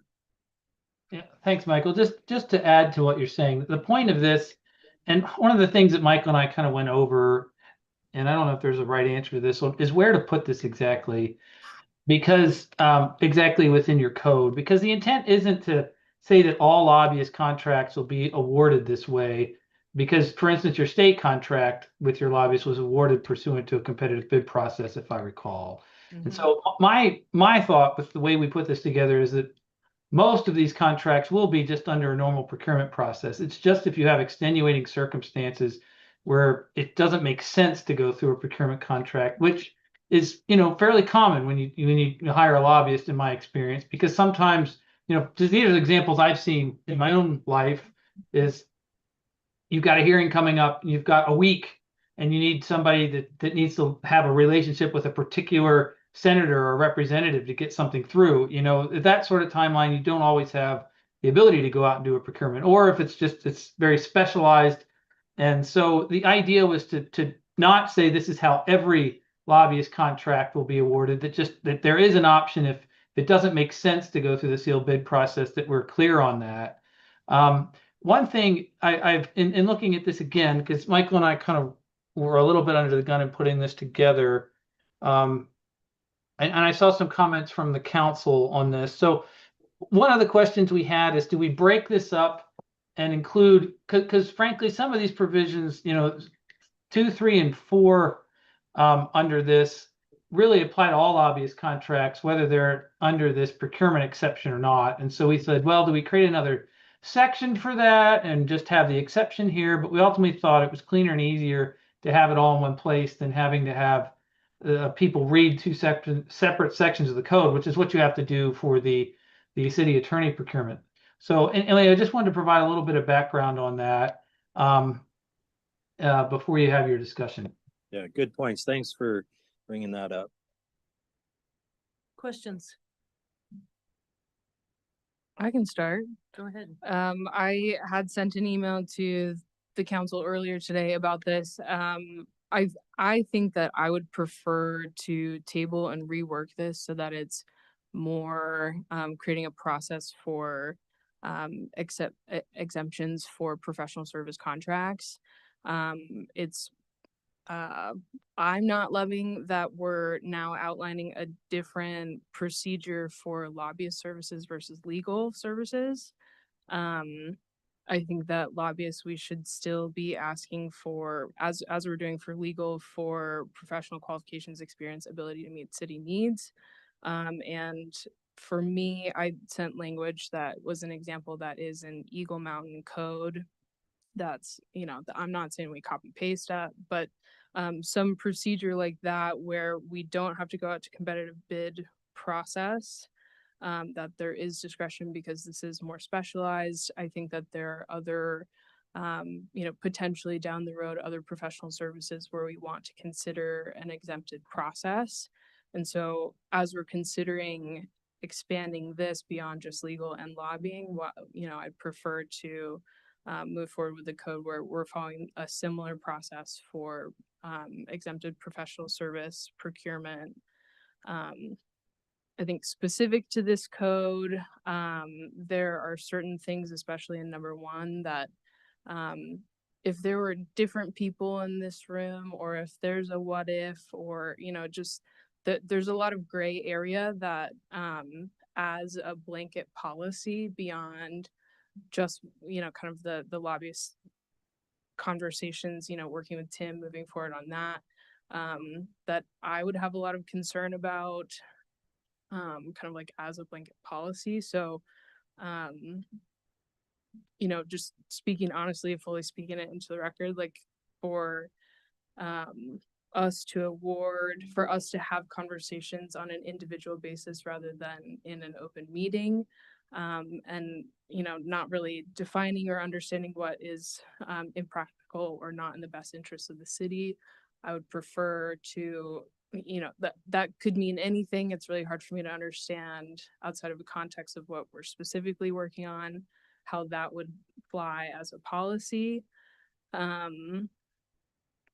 So I'm just kind of looking at this of like, as we're moving forward on professional services, I would rather have this be an overarching thing of which like legal and lobbying, financial services, any kind of other consulting services that we'd want to include are within all following the same process. So I have a little bit of heartburn with opening it up so broadly with professional services, because what would those be?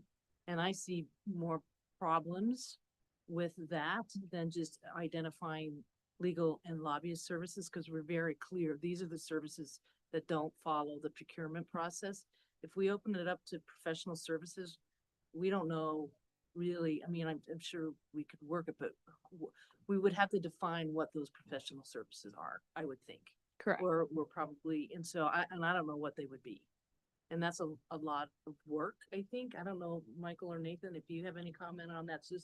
That's just my thought. Well, I think we got 2 things here. One is the state code, and the state does allow for some, trying to look it up right now, of some, I guess, exceptions for professional or personal services. And then there's the city code. The city code will have procurement policies that can be more restrictive than the state. Our city policies need to be reviewed. Our city procurement policies need to be reviewed from top to bottom. They need to be reviewed. All of them need to be reviewed. I think some of our limits are too low. I think we've had this code for a long time, and one of the things to keep things moving and to keep things from getting bogged down in the bureaucracy of government is being able to approve things that are necessary at the lowest level possible. And so having procurement policies that allow us to approve projects or certain personal services up to a certain point is just a really good thing to have. I think ours are too low right now.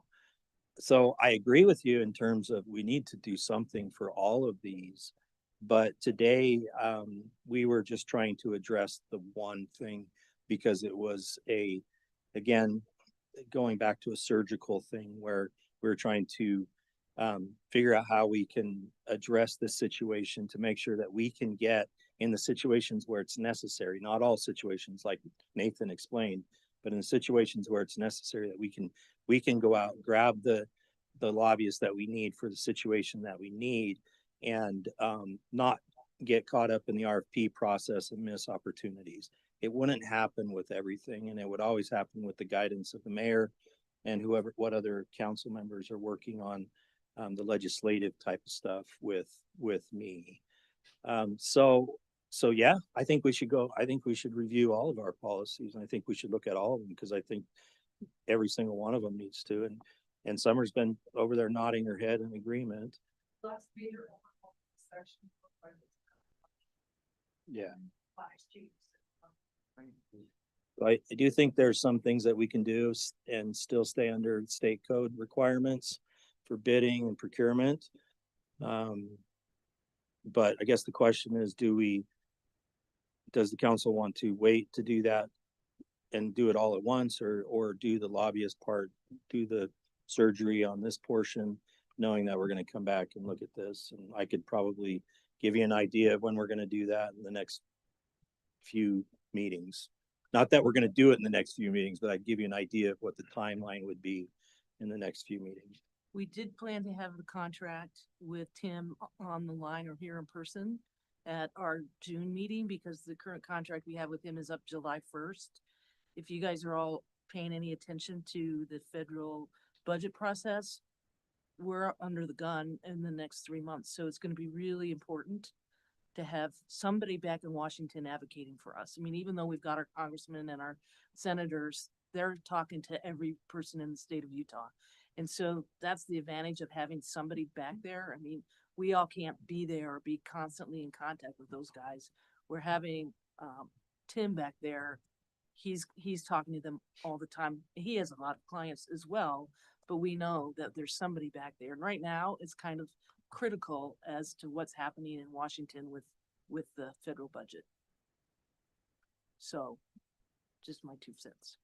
I would tend to agree that we probably do need to like rework this whole thing. And I would hate this, and I still think that we as a council have have the last say in this, for right now. It's not that we can that if something comes up, that we have some, city manager that does something that we don't agree with or whoever, that is still going to come to us and we can still put, a yay or nay on it, stuff. So I still think there's still protections for the city and for our constituents and stuff. I would agree that we probably do need to do a workover and it probably needs to be part of a greater project. I would hate to see this get sidelined while we do that, because I do think we are missing on, we could be missing out on having what we need to get done progress further by waiting. But I do think there's merit in what you're saying for sure. That doesn't mean if we go ahead and approve this section of this tonight, because we do have a situation that we kind of are under the gun, for a lack of a better term. That doesn't mean that this can't be reworked as we rework the entire all of those portions. Correct.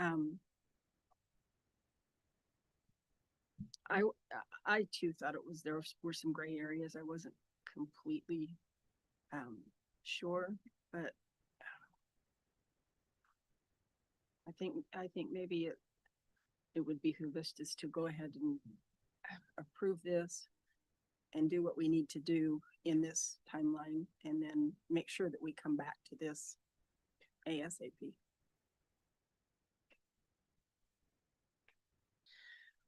Would it be appropriate, Nathan, to include something like that in the motion? Yeah, it certainly could, and this is entirely your prerogative, but I do want to provide some other thoughts. And I haven't had a chance to run these by anybody because I got Caitlin's email late in the day, but I do have some proposed language to kind of bridge the gap. Because part of the thing, with these is you can be really specific or more broad to give you as much flexibility as possible. So I wrote this to be more broad to give you as much flexibility as possible in making these determinations. And so if you guys want it to be more detailed, we can do that.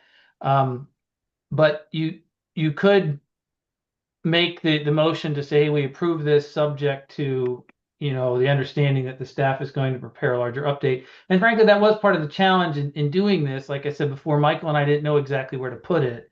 Initially, we thought about putting it in the city attorney section, but a lobbyist really isn't a city attorney, right? A city attorney is an official position that the city has, lobbyist isn't.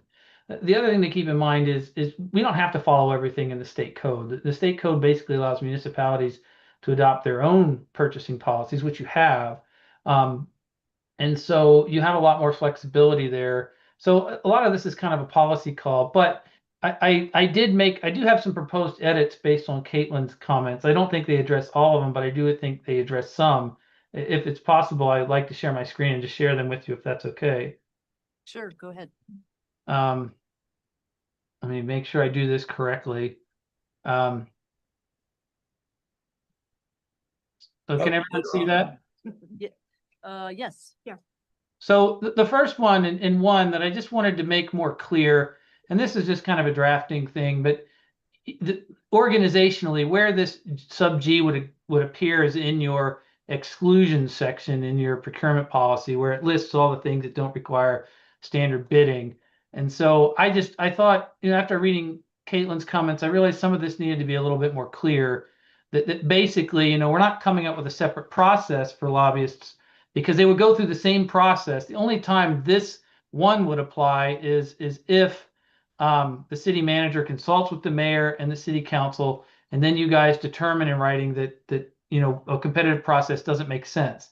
And so I just kind of made some edits here to make it a little bit more clear that this sub one would only happen if the services exceed the procurement thresholds in section 2.28, rather than potentially applying in every instance. So that was the intent of these edits. And two, Caitlin had a comment that she reiterated earlier that, and this is the language we have for city attorney acquisitions. The reason why I didn't include this in the initial draft is the way it's written now for city attorney is that the city manager determines the criteria that's important for a city attorney. And I felt with lobbyists, the city council needs to be involved in determining the criteria.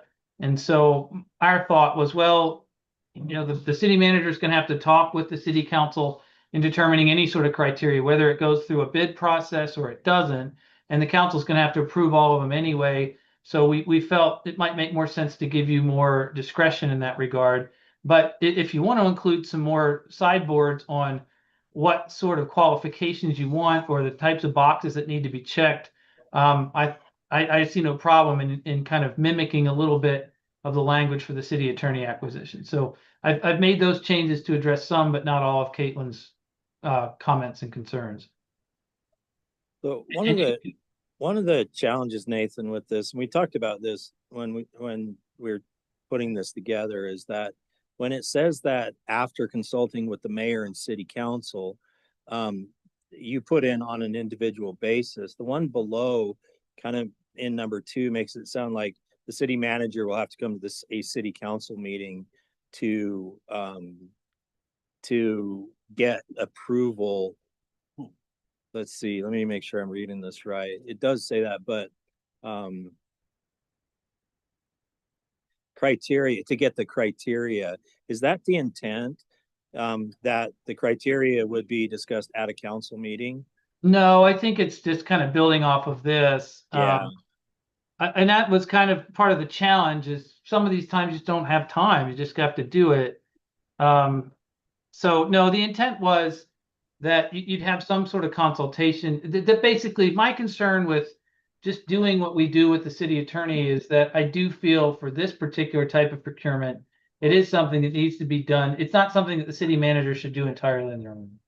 Right. Which, yeah, and not that I would want that either, or any other city manager would want that. maybe they would, I have no idea, but I definitely think this is the way it would happen anyways. So putting it in there in writing, I think makes total sense. Except I'd add the mayor on that as well.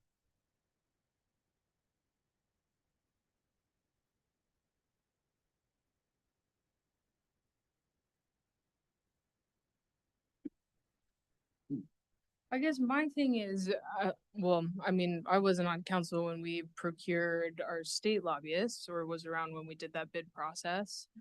My understanding is that blanket statement, it seems like what I'm hearing is that lobbyists are specialized relationship building professional service that in general, federal or not, we might want to consider not necessarily following a competitive sealed bid process, but instead to have a more blanket exception. I think also specific to the contract with Tim in our procurement code, it says the city council can authorize alternative procurement procedures on a case-by-case basis upon a showing of good cause. I feel like that applies to Tim's contract, so we could authorize that with this motion separately from, I don't feel as pressured specifically because of that to be able to, I appreciate Nathan's work on this. I'm still feeling like personally inclined towards looking bigger picture at how we're procuring professional service agreements. But I appreciate these additions. I think that it's helpful. I guess my other question, which I called out in my email, is this is still only specifying section 2.28.050, which is 25 to 50,000. So that still is raising a question to me about what we do for a lobbyist service if that contract is in excess of 50,000.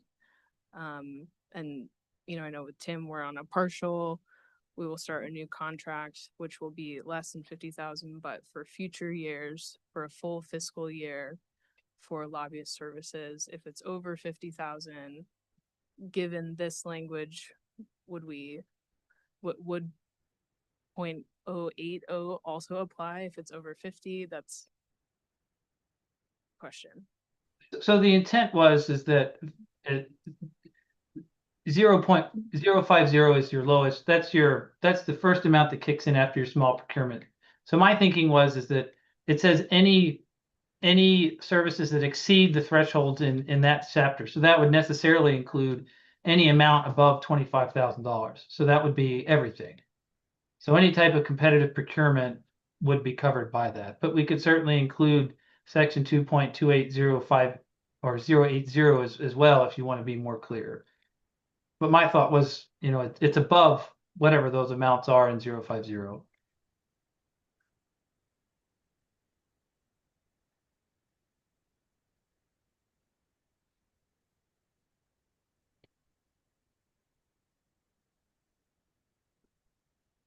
I've said enough of my piece. Yeah. Well, and I wonder how frequently we might need to utilize this type of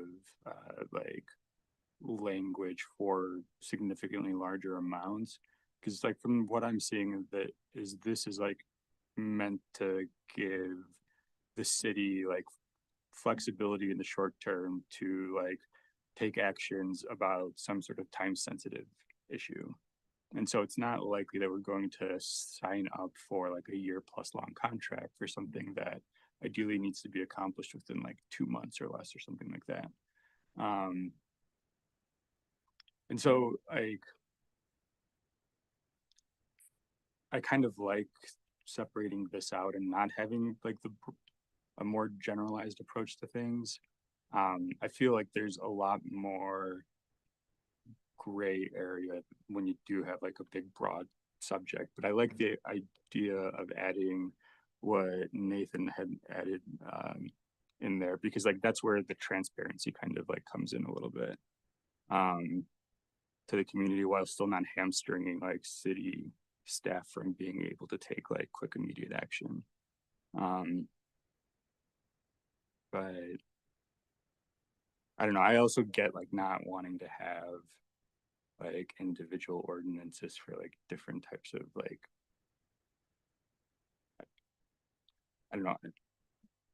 It's tough. I feel like this is one of those things where like the more you think about it, the deeper down the rabbit hole you go. But I don't know. I like moving forward with this, but overall, yeah, just kind of reviewing and like rewriting our entire like procurement section. I'll make a motion to see where it goes. That's all right. I make a motion to approve the recommended changes to municipal code for the procurement of governmental lobbyist services as outlined in ordinance 2025-11. Can we add, Can we add, Yeah, and with the recommendation. with the recommendations, redlined by our attorney Nathan Bracken.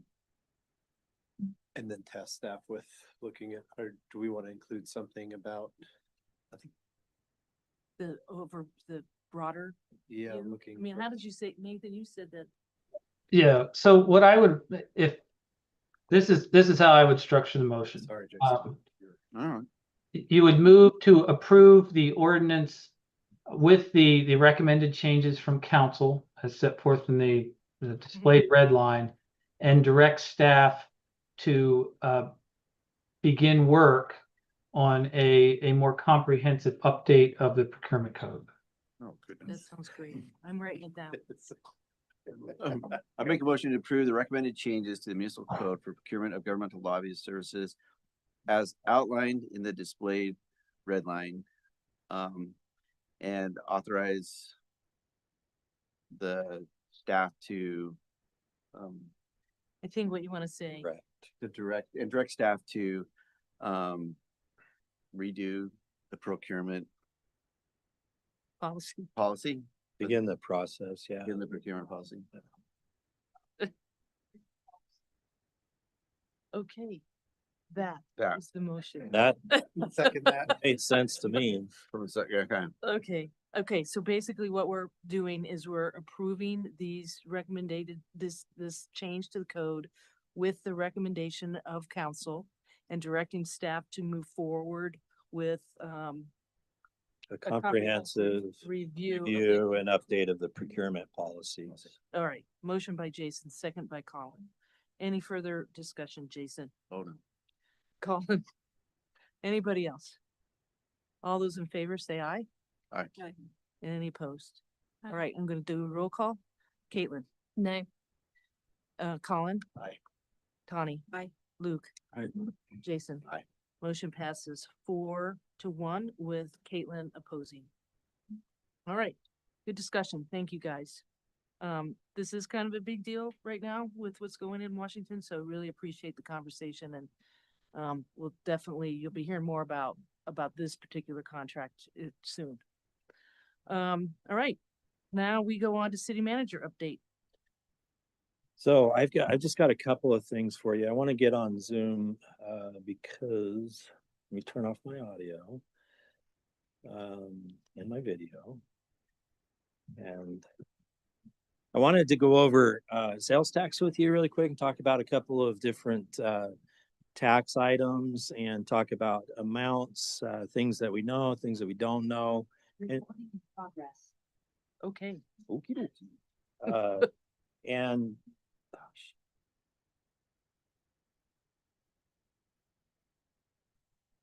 did I fix it? Okay. And then just answer some questions, hopefully, if I can do that. So let's.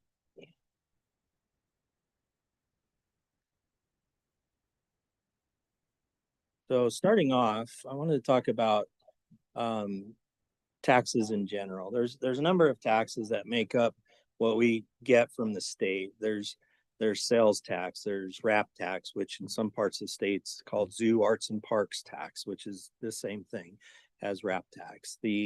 There's resort community tax, there's franchise fees, there's highway tax. And so there's a lot of different things. Altogether, they make up this graph.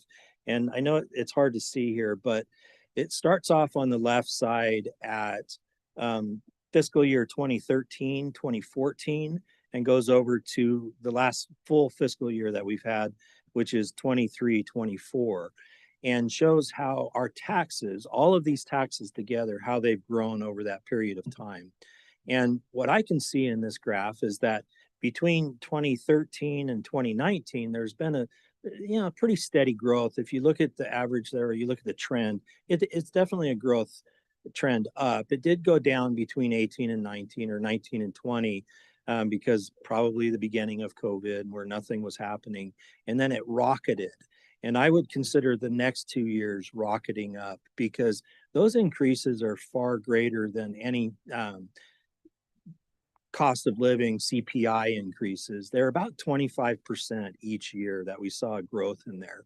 And the exciting thing about this is we haven't dropped back down. It wasn't an anomaly in the sense that it just went up for the 2 years after COVID and then went back down to pre-COVID numbers. 2019, 2020 was the total taxes collected from all those sources. And there's a couple more sources than what I mentioned, but these do not include property tax. None of these numbers do. Is about $8,578,000. And in 23-24, it's $13,691,000. So we're seeing some growth there, some massive growth over 2 years, and then kind of a plateau over the last 2 years, 22, 23, and 23, 24. Those are fiscal years from June to July, or July to June, sorry. So that's kind of what the entire tax distribution looks like. Overall, pretty good growth going on there. So let me go down to the next slide and show you, whoops, I was supposed to start up here. And then let's look at sales tax all by itself. Almost exactly the same. It's going to be, all of these taxes are dependent on visitation, or most of them are dependent on visitation. The big ones, the majority of the dollars that we receive are dependent on visitation, and the people coming to town, staying in hotels, staying in or going to restaurants and eating and spending money in town at t-shirt shops and rock shops and all those different kinds of things, and going on tours. So this is the sales tax that we're seeing. So basically the same story if you look at the graph, where it's pretty much an upward trend from 13 to 20. And then from 20 to 22, we see a massive increase, 25% each year, and then plateauing out 23 and 24. And I think that this is a good sign. This is a good graph showing that things haven't looked pretty good for us, and we have not dropped down to what our numbers were as far as sales tax and other taxes prior to COVID, which is one of the things I do think that is something that I've heard people say is, I wish we could go back to the way it was in 2019 and 2020. Well, based on these numbers, not sure that's exactly what we want. We saw that massive increase, and it's staying. It looks like it's staying solid and plateauing out. So the next thing I wanted to show you was how these numbers, this one's gonna be harder to see, but I just took the last 4 months for wrap tax, resort community tax, and sales tax. And let's see if I can blow this up and see if we'll still be able to see it. Sorry, there's a little delay. So on the far left, we've got the month collected by the state. So December, January, and February, March, that's when these taxes were collected. That's when the people spent the money. On the next column, it's the month that we actually received those funds from the state. So if you look at wrap tax, and then we follow that line all the way across, resort community tax and sales tax. In 2024 to 2025, there was an increase in that month, the money that came in December, of 13% year over year for wrap tax, 8% in resort community tax, and 13% in sales and use tax. And that's how you see it. It's pretty consistent across the board. If there's an increase in one, there's going to be an increase in the other ones as well. If there's a decrease, as we see in February, the money that came in from February, it's going to be across the board as well. February, you can see, is a smaller month. Um, well, actually, February is not always a smaller month according to these, but we did see a decrease in February across the board. But then we saw that pick up again in March. So we just received the numbers for March just recently. And I think I talked to a few of you about that and said that sales tax was up about 14%. It was, early on, I think we were looking at altogether taxes up around 14 to 16%. You can see how they follow each other with this. So taxes are up just a bit. That doesn't mean that we're going to be another 25% year. In fact, there's no way we're going to be a 25% year. But I don't think based on these numbers and based on what I've been able to see, that our plateau is dropping. I think our plateau, like I showed you in the other graphs, our plateau is staying in plateau. It's maybe increasing just a little bit, but we're not seeing things drop back down. So I think this is our new neighborhood, if you will, for property tax. And as long as we're working, sales tax, sorry, take that back. That was sales tax and other sales related taxes. As long as we're continuing to work on things, working on our downtown, working on our roads, working on all the things that are important to visitation and getting people here, I think we're going to see this trend continue like this. Not a great amount. We're not going to see 25% again. I'm not predicting that, but I do think that we could see between 2 and 4% probably every year as an increase.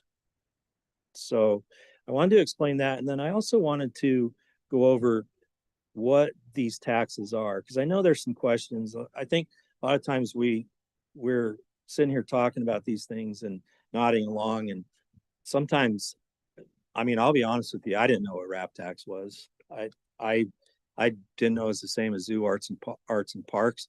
And I also didn't know what it was charged on and what it wasn't charged on. So I wanted to go over that on a couple of these things. And I know resort community tax is also kind of it's kind of elusive as far as what that is. So let's start with RAP tax. It's about $420,000 per year that we bring in RAP tax, and it's 1 cent on $10, 0.1% sales tax. So every $10 somebody spends on just your normal sales tax items, we are getting 1 cent for every $10, and that brings in about $420,000 per year to the city of Moab. Resort community taxes brings in about $6.6 million a year. This tax only is for communities where 66%, more than 66%, that there is transient room capacity equals or exceeds 66% of the permanent population. So we're a community like that. Park City is a community like that. There are definitely other communities like that, but it's not every community within the state. We receive 100% of this tax when it is collected, and it's 1.6% on retail sales and tangible personal property, prepared food and beverage, lodging accommodations, which is different from sales tax. So sales tax, when we get down to that, doesn't include that, but lodging is included in that. And that's why this 1.6 creates so much revenue for us. Admissions to recreational and cultural activities and utility services. So those are all the things that this 1.6% is charged on. There's, and then we have sales tax, and the state calls it sales and use tax. And we have a local option of 1.1%. Now, when you buy something at the store, you're getting charged way more than 1.1%. But this 1.1% is what we receive. And there's kind of a calculation. We don't get 100% of it, but that 1.1% is the local option tax. And it brings in about $3.15 million per year. And that's current numbers. So 50% of that goes to the city where it's collected. 50% is distributed statewide. So we're getting, what is that? 0.55% of our tax is 0.55, where the total is 1.1. That's what we bring in, we get to keep. So where this gets charged is on tangible personal property, clothing, electronics, furniture, outdoor gear, things like that, prepared food and beverages, and certain services, including admission to recreational cultural activities and some utility services, but not all. But not on lodging and not on those other general things that resort community taxes gets charged on. So that's why that 1.6 can produce so much more than what we're getting back from the sales tax.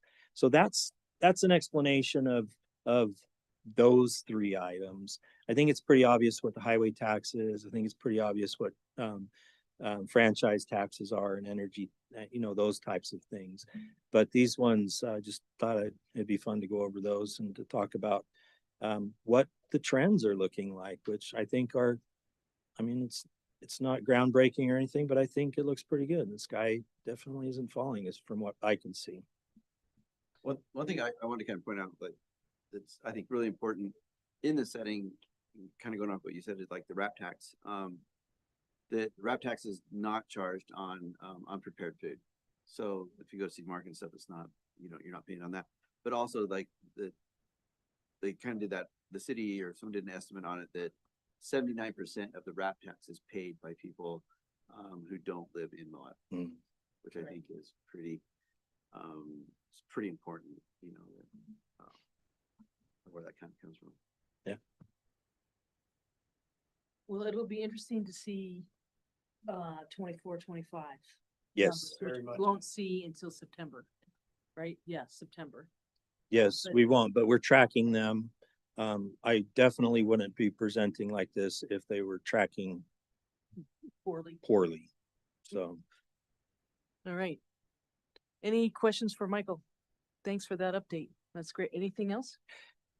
I think the mayor's going to bring up the dedication of the playground, so I'll leave that.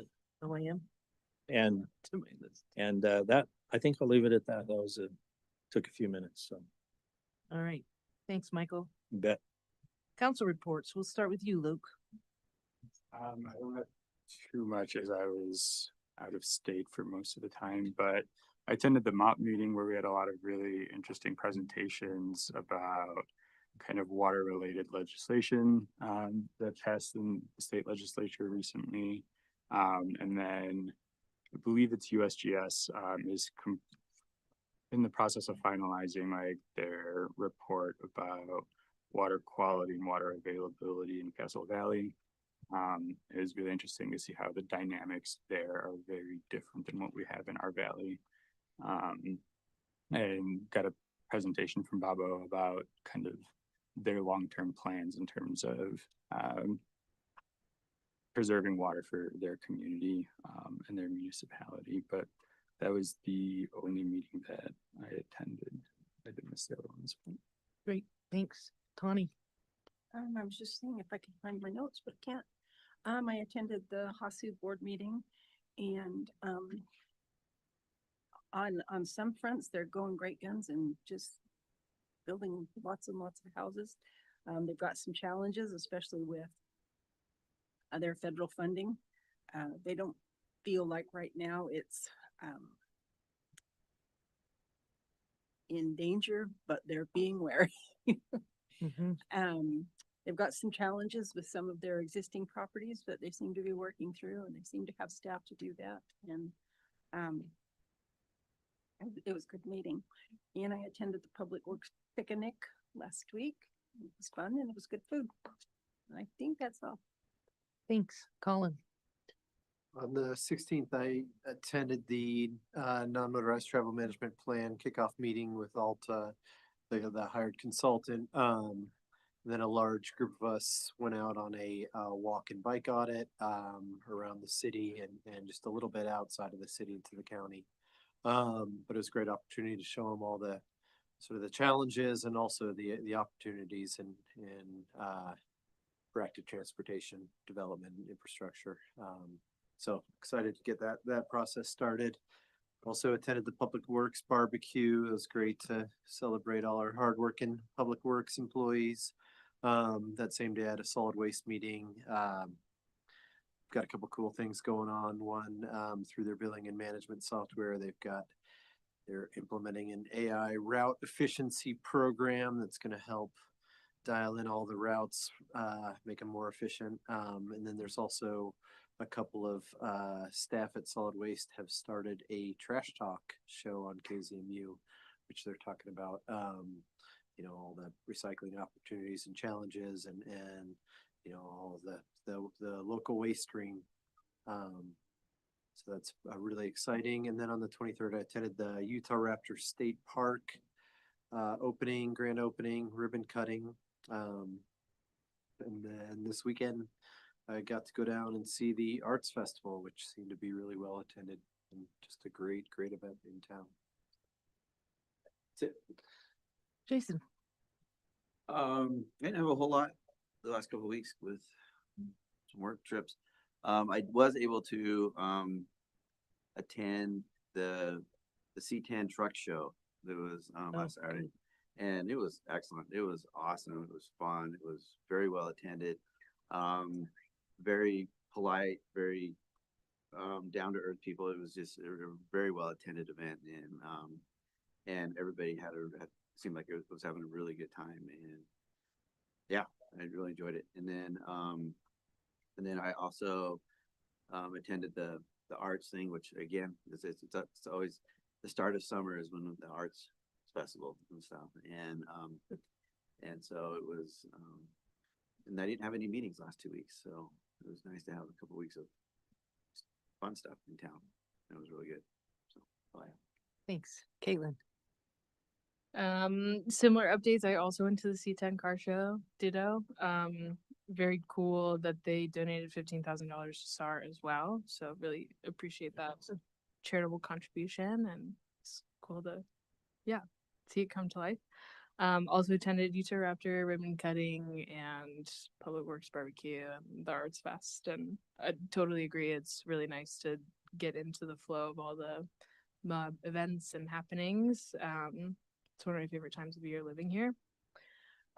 Outside of that, I have also been attending weekly meetings through the Rural and Resort Communities subgroup, working group for the Utah Strategic Housing Plan.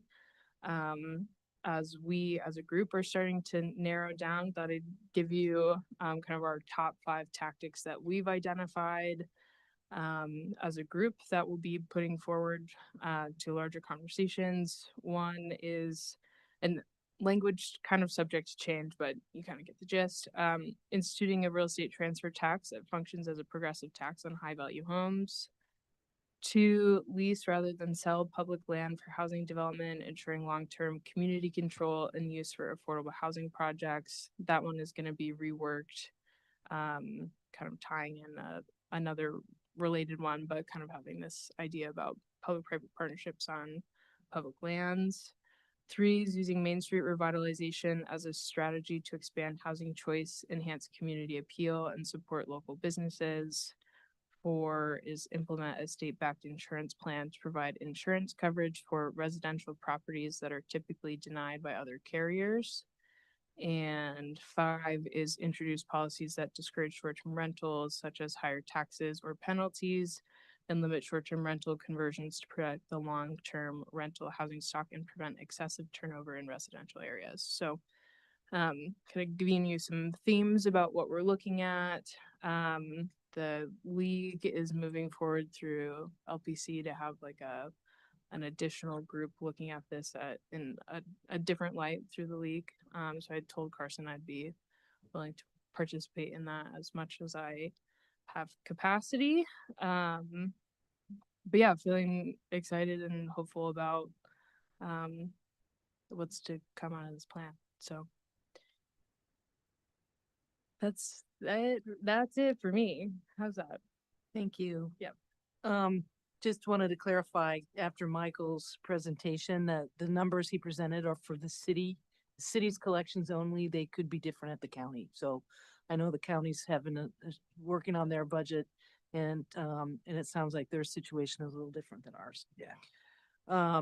Participated in the legislative policy committee with the league on the interim. Not a lot happening yet. Our next meeting is in August. There'll probably be more to talk about. In interim, they basically just start preparing for what bills they're going to be looking at. I do anticipate Senate Bill 336, Nathan. I think that's the one coming back that, was kind of a problem last year. So that they haven't talked about it yet, but I'm sure it's coming up. Is that the Beehive redevelopment agency? Yes, yes, Yeah, that will definitely be back in some form or another. right. And so we'll probably learn more about that. Hadn't been discussed yet. Attended an ASERTA meeting with the AOG. They're very concerned because as the budget that has come out federally they would have no money. So they said that happened before, so they don't think that's going to continue. But at this point, if the current budget is passed, then they would have some serious problems with their financing. I also attended the ribbon cutting at Raptor. I had a chance to speak with the governor and invited him to come to Moab so that we could show him all the great things that are happening here. I haven't seen the governor in Moab, at least at the city level. So hopefully I'm going to reach out to Mike Mauer and see if we can get him to come and visit. And as Michael mentioned, this Saturday from 9 to 11, it's the grand opening ribbon cutting for the All Abilities Playground at Suwannee Park. Refreshments would be served. We'd love to see as many people from the community there. Of course, you guys, if you haven't checked out that playground, it's pretty awesome. I mean, it's just and kids are just everywhere. So anyway, that's a really cool thing. And then I was able to give the welcome and to the patrons at the arts festival. So that was kind of fun. And then lastly, I want to congratulate our Moab Police Department on the recent award that you all won. Congratulations on that. Thank you for everything that you do. And with that, we need to go into closed session. We're not going to be talking about any kind of litigation. So that's not on the agenda tonight, but we do need to go in to discuss the sale of property. So if I can have a motion to that effect. Motion to go into closed session to discuss the sale of real property. Motion by Tawny, Second. second by Colin. Any discussion? All in favor, say aye. Aye. All right, motion passes. We're enclosed.